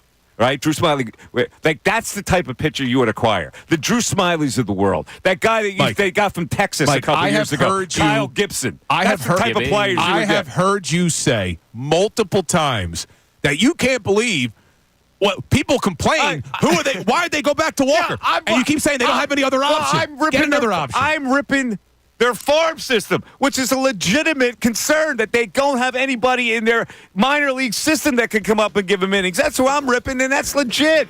That's somebody not doing their job right. But as far as Dombrowski trying to acquire a stud, stop it. 610-632-0975 back after this.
Order in the court. Mike Missanelli Show has been holding court. It only matters at the end for the home field advantage. But in the first round, the Padres are the hottest team. The Dodgers might not survive the Padres. And I'd rather have the Dodgers play the Padres than the Phillies in that second round. Mike and Bill have been pleading their cases. Wait a second. Mike Missanelli, who has been telling me that this is the best team in the National League, is now trying to avoid a wild card team? I'm just saying, best case scenario is to not play the hottest team. I mean, this is obvious. I don't think the Padres are as good as the Phillies, but I'd rather have more of a sure thing. The Mike Missanelli Show Holding Court is brought to you by Grunko Law, your law firm when you need help because of an injury. We treat every case like it's Dallas Week. Pray for peace, prepare for trial. Now back to Mike Missanelli on 97.5 The Fanatic and 97.5thefanatic.com. 1 o'clock hour, Mike Missanelli Show. It's brought to you by Ferguson, HVAC, Lyon, Conklin. Attention HVAC contractors for equipment, parts, and supplies for every heating and cooling job. Visit one of Ferguson's count locations in Ben Salem, King of Prussia, Pennsauken, or Westchester. Our 12 o'clock hour, which was a killer hour, by the way. Service First Air Conditioning, because we played Lincoln Park with a new girl. Not according to Mitch from Phoenix, it wasn't a great hour. Well, no, Mitch couldn't hold on. That was the 11 o'clock hour. He was disappointed. Yeah, Too much avocados. Yeah, there you go. Anyway, Service First Heating and Air Conditioning brings you the 12 o'clock hour. Get 0% financing for 72 months and a $500 rebate when you purchase a complete heating and cooling system from Service First. Learn more at servicefirsthvac.com. So I'm just reading a text here from Monsieur Akat, who says, after that contest keyword snafu, is Ray's employment there done? Oh, a little play on his name. How about that? Yeah, Ray's going to bounce off of that. Yeah, but the last time that happens, I've been checking the keyword now 6 times a day. Yeah. All right, so... Sorry, it's not like you spilled coffee and the microphones. Banner week for us. Banner week. It has been. All right. Well, these Twitter things are killing me. I can't take you with this avocado thing. Drizzle some olive oil on it, put a little salt and a little balsamic on it. Phenomenal. Yeah, you're wrong on the avocado. All right. Whatever. Dead wrong. Dead wrong on that. Okay, so you just heard the argument that we fostered, where I go, okay, we are now all obsessed with the Phillies. Will they get to number 1 seed? The Dodgers lost last night. Phillies lost. I don't care. I got to be honest with you. And in a lot of ways, I think being the second seed is better because the second seed would then get the winner of the Milwaukee Diamondbacks series, the 3-6. The 1 seed would get the winner of the Padres-Mets series, and you can make the case that the Padres are the hottest team in baseball right now. So, 1 or 2, what do I care? They're at least 1 or 2, which to me is a tremendous achievement, even though a lot of people wanted to doubt them coming down the stretch. And I kept saying, they're going to be the 1 or 2 seed. Would you chill the F out? Yeah, and looking at the standings, though, the Mets Diamondbacks for that final wild card, even the Braves are still in the mix. You don't know who that's going to be. But, yeah, the Padres would look like the toughest team right now that you would have to match up with in the first round. It is General Knowledge Wednesday. So we have 1 hour left where you can win a $100 gift card from the Brasa Steakhouse. All you have to do is get a question correct. You'll qualify, and at the end, we'll pick one random winner to get the $100 gift card at Nebraska if you defeat Ray, if the audience defeats Ray. We are tied right now. True. But, Ray, I believe that you have a question coming up. That's true. All right, so Ray can take the lead here because our caller did not get the villain, Jeffrey Dahmer. Let's see if you can get it. Who was the bully from Back to the Future? Oh my. This is and we're talking about movies I have seen too. This is really, oh man. The bully from Back to the Future, Ray. No. McFly. Yeah. Oh. Now, you are permitted to use a lifeline here. All right, I'm upset with myself. My old roommate was obsessed with Back to the Future. I've watched this movie so many times. Oh man, I almost feel you can't get. I almost feel like he shouldn't get a lifeline. He shouldn't get a life because he's watched it so many times. He can't get a like, lifeline. Everyone knows it's Biff. It's Biff. I had BI. I couldn't figure out the rest of it. It was Biff, but what was his last name? Oh, and I don't know if I know the last name. Thank you, Mike. Now the Bring Bill YouTube down chat, with me. the YouTube chat put a name in there. Do they have it right? Want me to read what they say for his last name? Yeah. Is it Biff Tannen? Correct. Good job by Matt Decker on YouTube. Biff Tannen. All right, we have some other texts. Lincoln Park. Let's see. We allowed you to be a music critic and also some funny Bill texts. So what we got first on Lincoln Park, Ray, as we start the 1 o'clock hour? Eric from Virginia. Sounds like Lincoln Park with a new singer. I like it. Good job. It's just how they do singer. That girl is a fire rock chick. What I like is that delivery is fire rock. What I like too that Lincoln Park did is like Journey went and basically got someone who sounded exactly like what's his name, Steve Perry? Who's the guy? Yeah. Lincoln Park thought outside the box a little bit. Bring it in, but still, she's got that reverberation like Lincoln Park. She does, but it's a unique sound, which I like. I'm up. All right, anything else on that? Yeah, 2 first-time texters checking in. The first one saying, I've played that Lincoln Park song at least 15 times since I first heard it. And then just someone simply with love the new Lincoln Park song. Oh, there you go. So thumbs up so far. All right, what do we got with Bill? Bill needs a Snickers on this 5-starter. Stop it. They won't pitch again. I'm with you. I am ready to move on from it. And I hope it never becomes an issue. But the text board isn't. We got more on this. Bring it. Bring the heat. Bad take, Bill needs to take a week off and let this 5th-starter thing go. Bad take, Bill. Wow, he might need to go to therapy over this. Mike in Coatesville. I appreciate it, Mike. Listen, I'm done. It's over. We're not going to have to worry about it anymore. Look at you. Although, finding religion. Although, I still wish they would have upgraded the outfield a little bit, but we'll see what happens. April 2nd, 2025. My man with a kidney infection steps up to the plate. Bang. Base hit. Last night. Yeah. Austin Hayes. Uh-huh. I hope he's the answer. Relax. I think he's going to surprise you in the playoffs with a big hit. Nick in Briarcliff. What's up, Nicky? Hey, guys. How you doing today? Good, man. How you doing? Good. Love the show. I think you 3 do a fantastic job. I really do. Thank you. I know Bill's moved past it, but I had to call up because about this 5th-starter thing. Bill wanted to say, look at the other contenders and, what they did or what they didn't do. And the best comparison to Taijuan Walker, I would have to say, is with the Dodgers of all teams and with a pitcher, Walker Buehler. His season has been atrocious. He's like 1-6 or a 6 ERA, and he's not even supposed to be the 5th-starter, mind you. He's like, at one time he's supposed to be an ace. And the Dodgers, what they do to upgrade? Get Flaherty, that was about it. I think the pitching's, atrocious if you include Buehler. He, like Walker, should not see postseason play. Yeah, the Dodgers are probably in worse shape, right, from their pitching staff. And that's the point. The point is, all their guys are hurt, and they're trying to squeeze them back in. So they've tried a lot of people. They did acquire somebody, didn't they? They acquired Flaherty. No, he was with them all year. They acquired Kopech. For relief pitcher. But it's hard to find.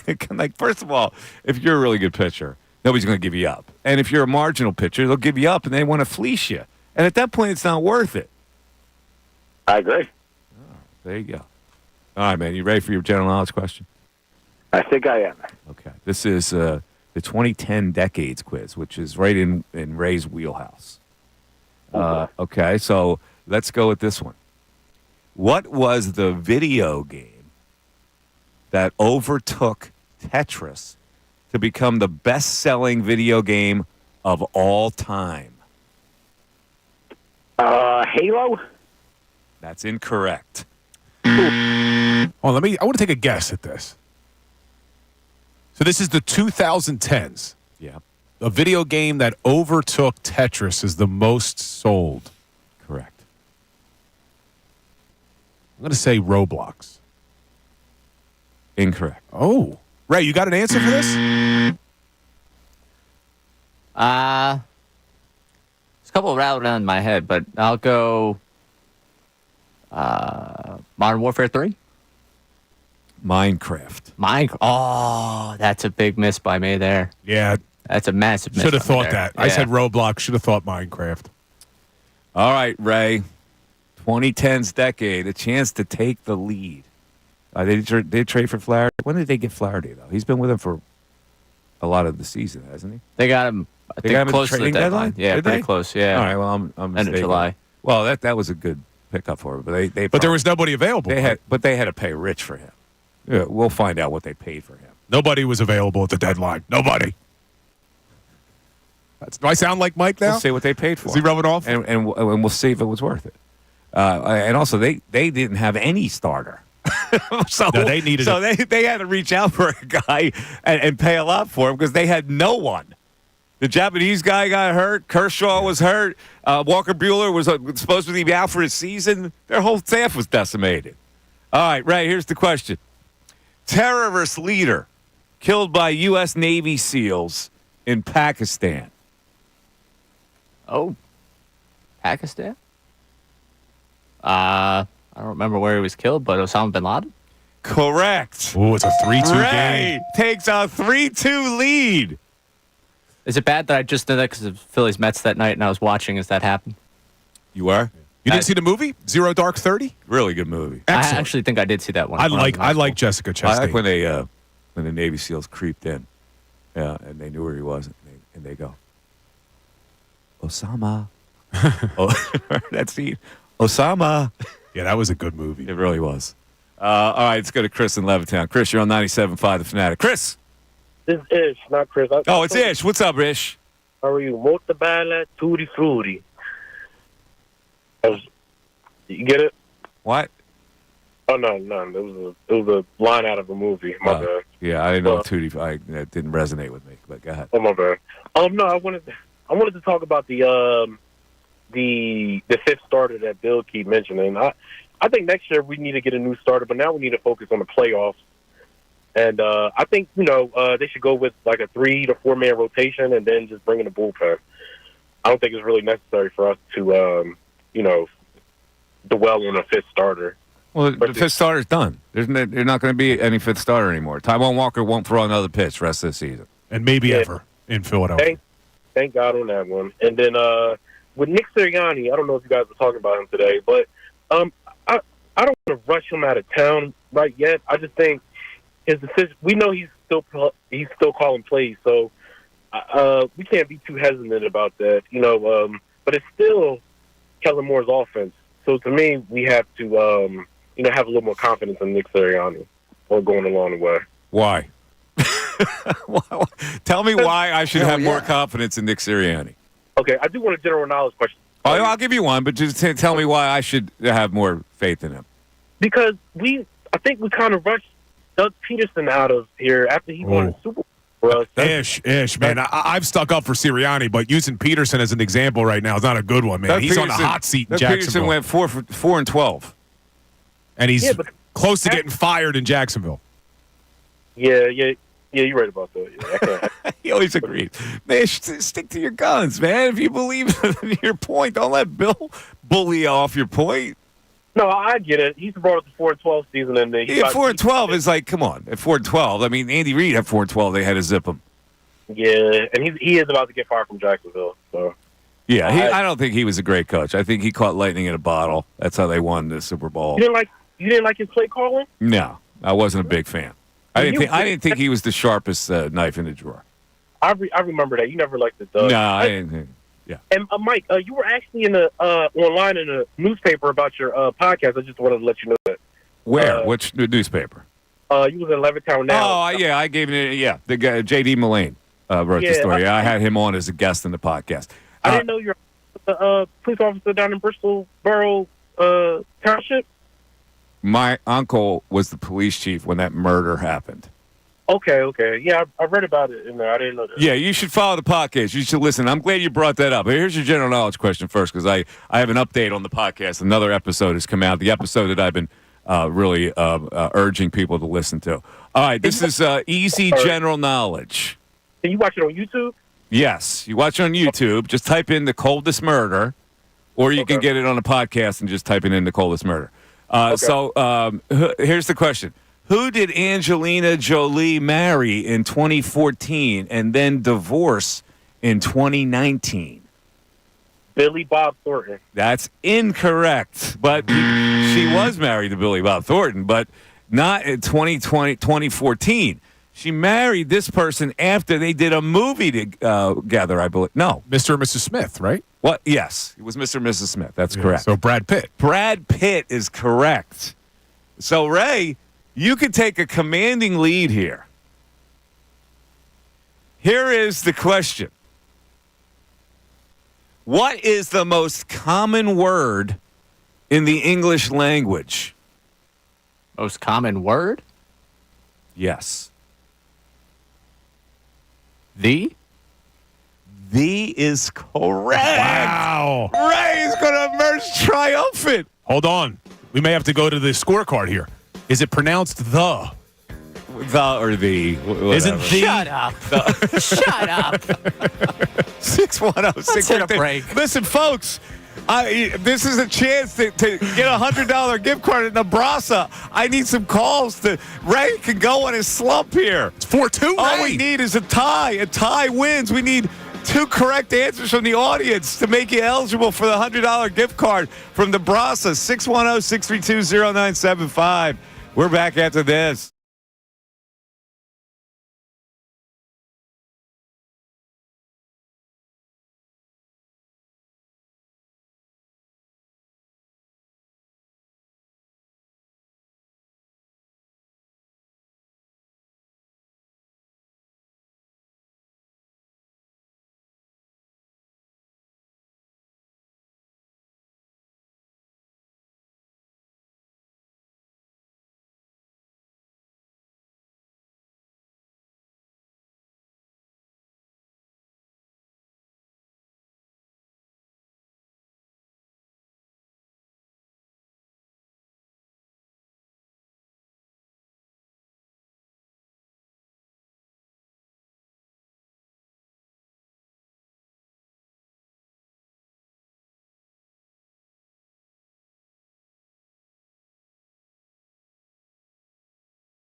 124. We got a lot of people now that are going to try to take this away from Ray. There's a protest lodge. He said the, and people were saying, no, the. It should be the. Ray, I don't know. I think he meant the. I know what he meant, but people are tweeting at us that the is a different word, and they are correct. You know what people could do? Call in and try and beat me. Quit complaining and win the right way. But the is an old-fashioned poetic word for you when you are talking to only one person. And the should shut up. You would never say the Philadelphia. I guess maybe you could. Yeah, you would, because it's another way to pronounce it. I guess you could. Bunch of losers. All right, we'll keep the point for Ray. So people have to catch So it. 4-2. Come on, guys. We need went you. to the break. Ish brought up my podcast, which I'm very proud of. And I've been doing a lot of work on it. And we just released this morning, episode 7. The True Crime Podcast is called The Coldest Murder. I've been talking about it for a while. It was about a murder that happened to a 9-year-old girl in a Catholic church. It was around the corner from where I lived. I was 7 years old. It sent shockwaves through the town, and it sent shockwaves through me.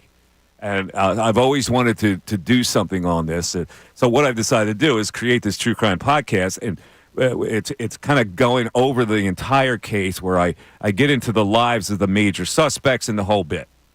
I actually put the link out on Twitter today. It's episode 7. But you got to follow it from the start so you know what episode 7 is about. But episode 7 is I interviewed the son. He's actually the grandson, but he calls himself the son of one of the 2 major suspects in the murder. And this guy, this suspect, moved down to Louisiana, where he then got convicted of manslaughter for killing a little girl inside of a trailer home that he burned down intentionally. So I got in touch. I found the relative of this guy who's still living in Louisiana, and I interviewed him. And I will tell you that I've interviewed a lot of people over the years. This interview that I did with this guy was one of the most bizarre and startling interviews I've ever done. And it takes a lot to get me off my pins.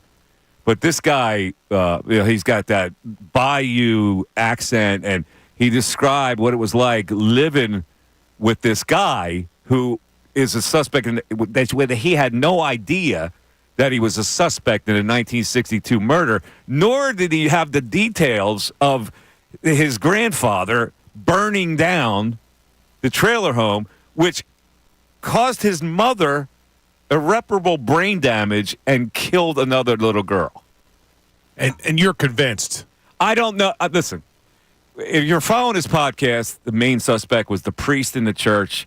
This other guy was a suspect. There were 3 suspects. The way I've crafted this is you have to make up your own mind when you hear all the details of this case and you hear all the details of who these suspects were. But episode 7, when I got done the interview, I was kind of like shook. I really was. I was stunned by this guy admitted what a racist, drunken, violent man this guy was, and yet in the same breath said that I'd never say a bad word about him because he raised me. And I'm going, oh my God, this kid is so mixed up. It's like, well, he's not a kid; he's a grown man now. So hopefully you follow the whole thing before you get to this. But you can kind of I released it on Twitter, so it's available now if you want to listen to it. Awesome. Wait, was this guy's grandfather also the one that knew about the bruise? No, that's another suspect. Okay. This guy lived on the street adjacent to the church. This guy didn't have an alibi. He also lied about his alibi of the hours when she was murdered. Interesting. So, there were so many people that listened to it. It was definitely the priest. Well, I don't know. I don't know it was the priest. And what I'm hoping to do with this podcast is get to a point where, like my last interview was with a world-renowned DNA forensic genealogist who says that if they have the right DNA, they have the test now to determine once and for all who was this murderer. That's in the next episode. I hope you break it wide open. And people say to me, Mike, like CBS mornings, Saturday morning is doing a story on me and this. And the premise of it is, well, here, I'm the sports talk guy who all of a sudden is doing a True Kind podcast. And I say, well, I didn't major in sports talk radio at college. Like I majored. That's not a major? No, I majored in journalism. And I started out as a journalist writing and investigating and writing stories and things like that. So this is like a return to my roots.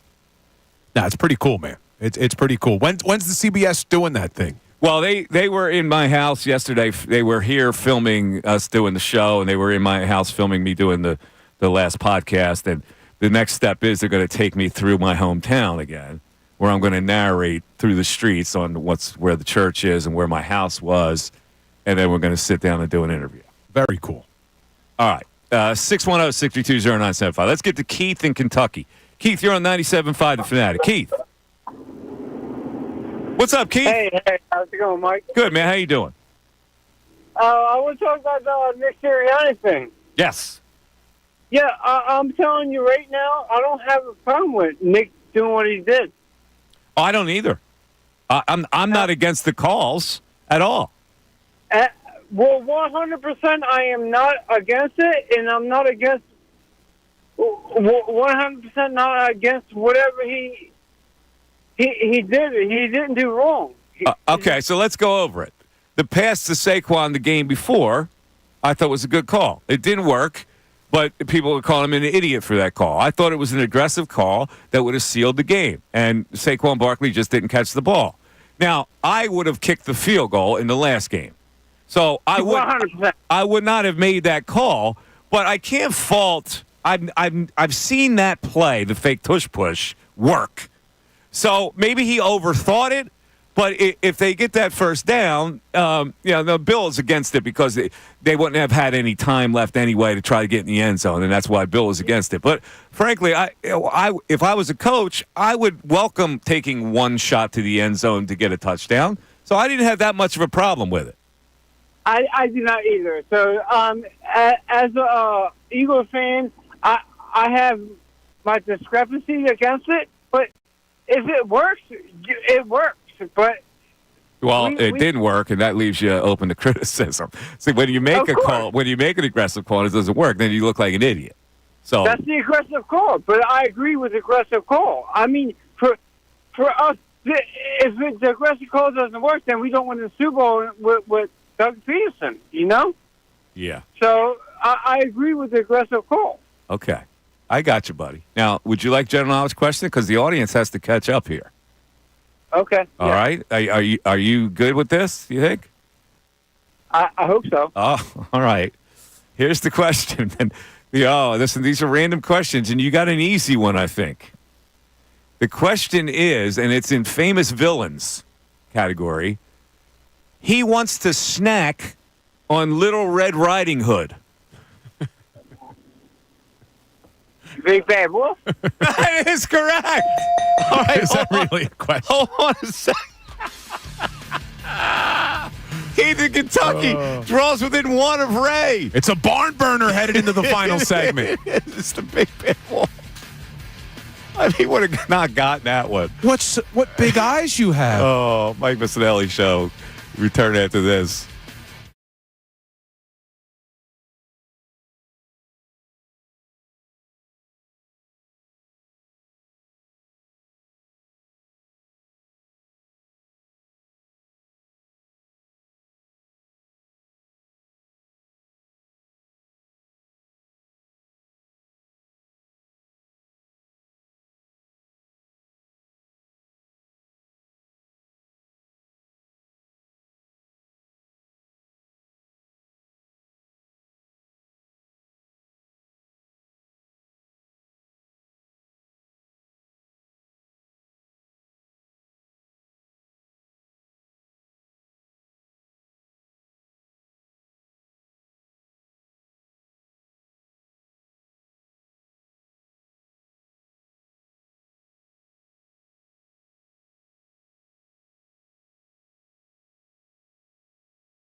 Mike Missanelli Show with Bill, with Ray.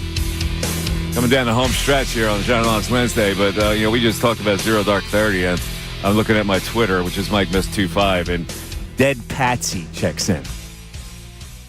What do you say? Dead Patsy says Zero Dark 30 is a pro-torture CIA-backed war propaganda, even setting aside the ridiculous Bin Laden killing fairy tale. It's pretty embarrassing for you that you would praise that neoconservative trash movie.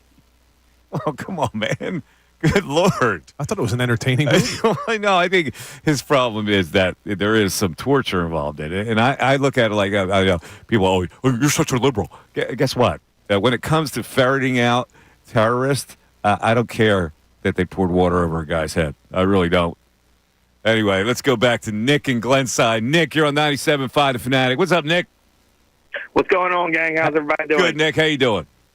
Good. Listen, I got a couple things. One, I want to know why our buddy Bill loves Nick Sirianni so much. I got yelled at the other day on the best show ever because I wasn't I guess I was sort of praising him, and they were like, well, yeah, you better join Bill. Or, yeah, you better join Bill. So I get accused. Sirianni does give me his agita. I get accused of loving Nick Sirianni because I defended him this offseason saying he deserved to come back. So much good. So I think he is on the hot seat this year. The team needs to have success, and we can define what that is. But I just felt like he deserved to come back. You look at his 3 years here, and there was a lot more good than bad, and people forget it because of the way the season ended last year. That was my point with Sirianni all summer. True. I see your point. I do. But, yeah, and then I wanted to touch on the Lincoln Park thing. Listen, she's great and all, but she ain't Chester, Mike, you know? No, I don't know. We don't know yet how the potential that she's fire. She's a great lead singer.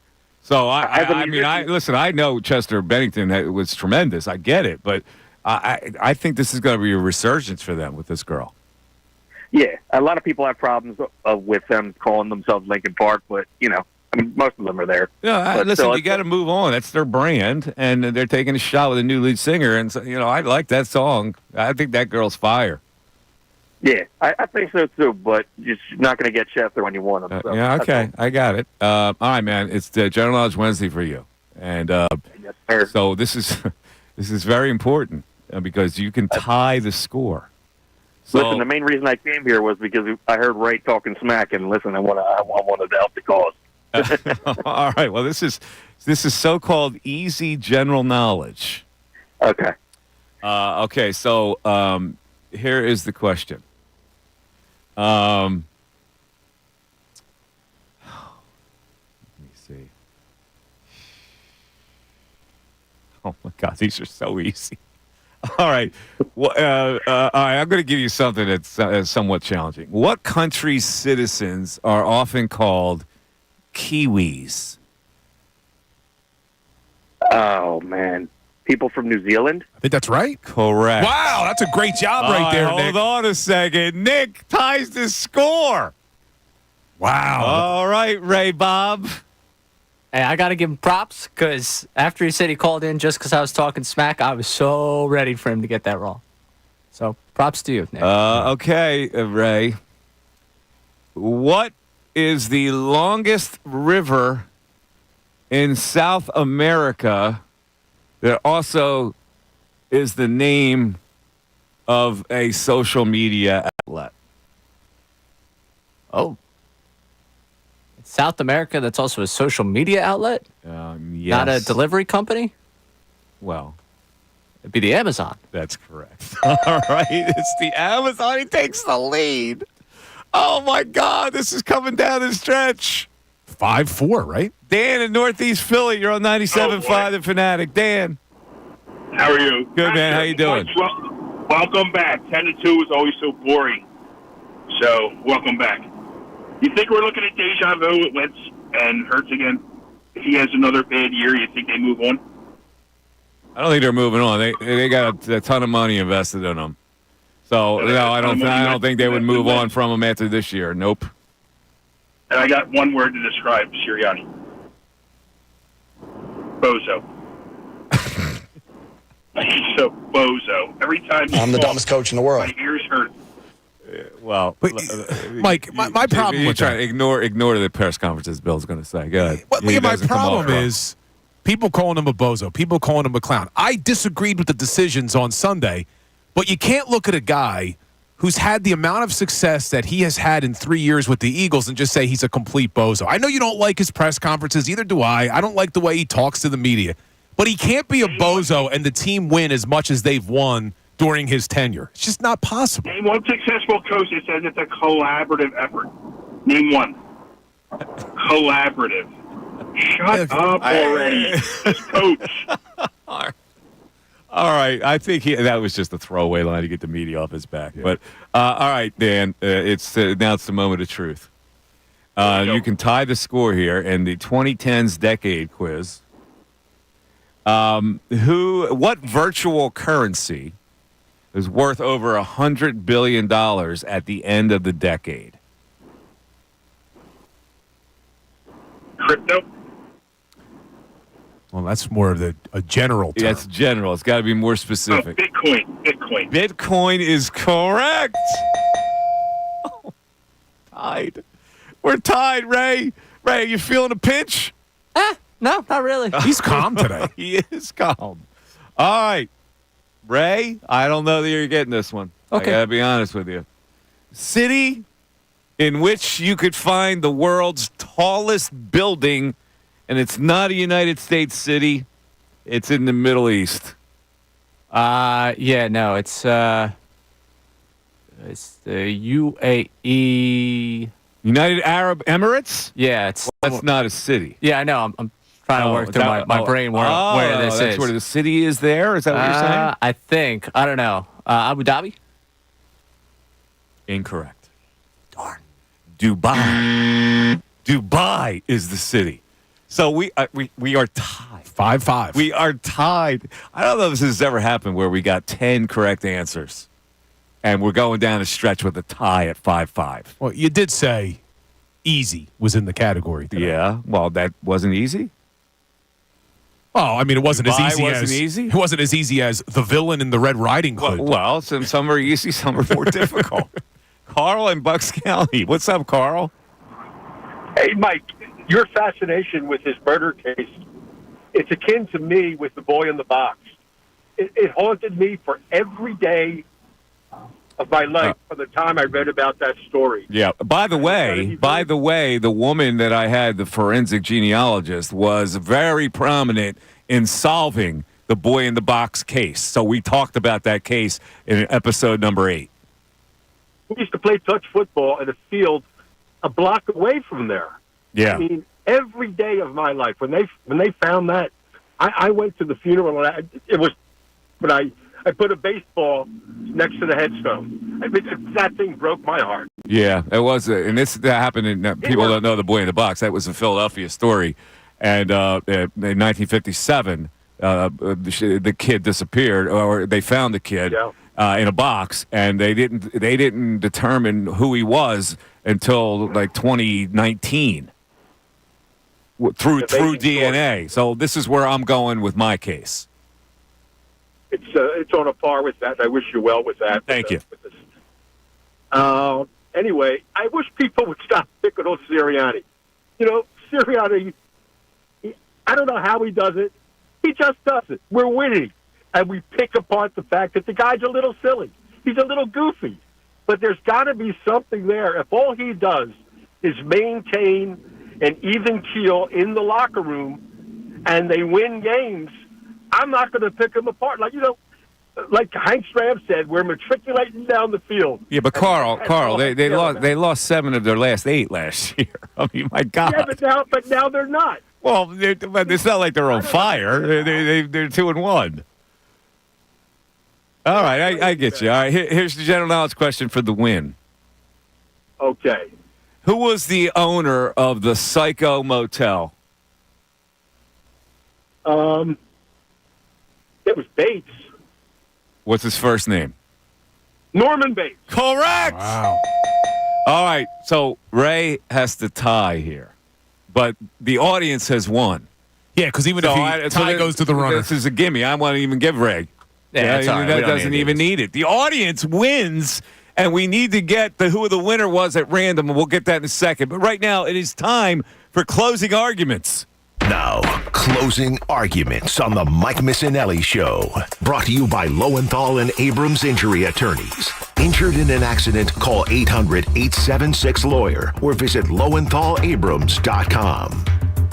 All right, my closing argument, and this kind of got lost in the conversation today, but I started out with this, it's perplexing to me that all these young little skippies came after me after that 19-year-old kid was on yesterday, and it brought to me confusion because I'm thinking the young people are more fanish than most people who are cynical in this town, but it turns out that these little the young kids have a sense of negativity also, and I just don't know where it's coming from.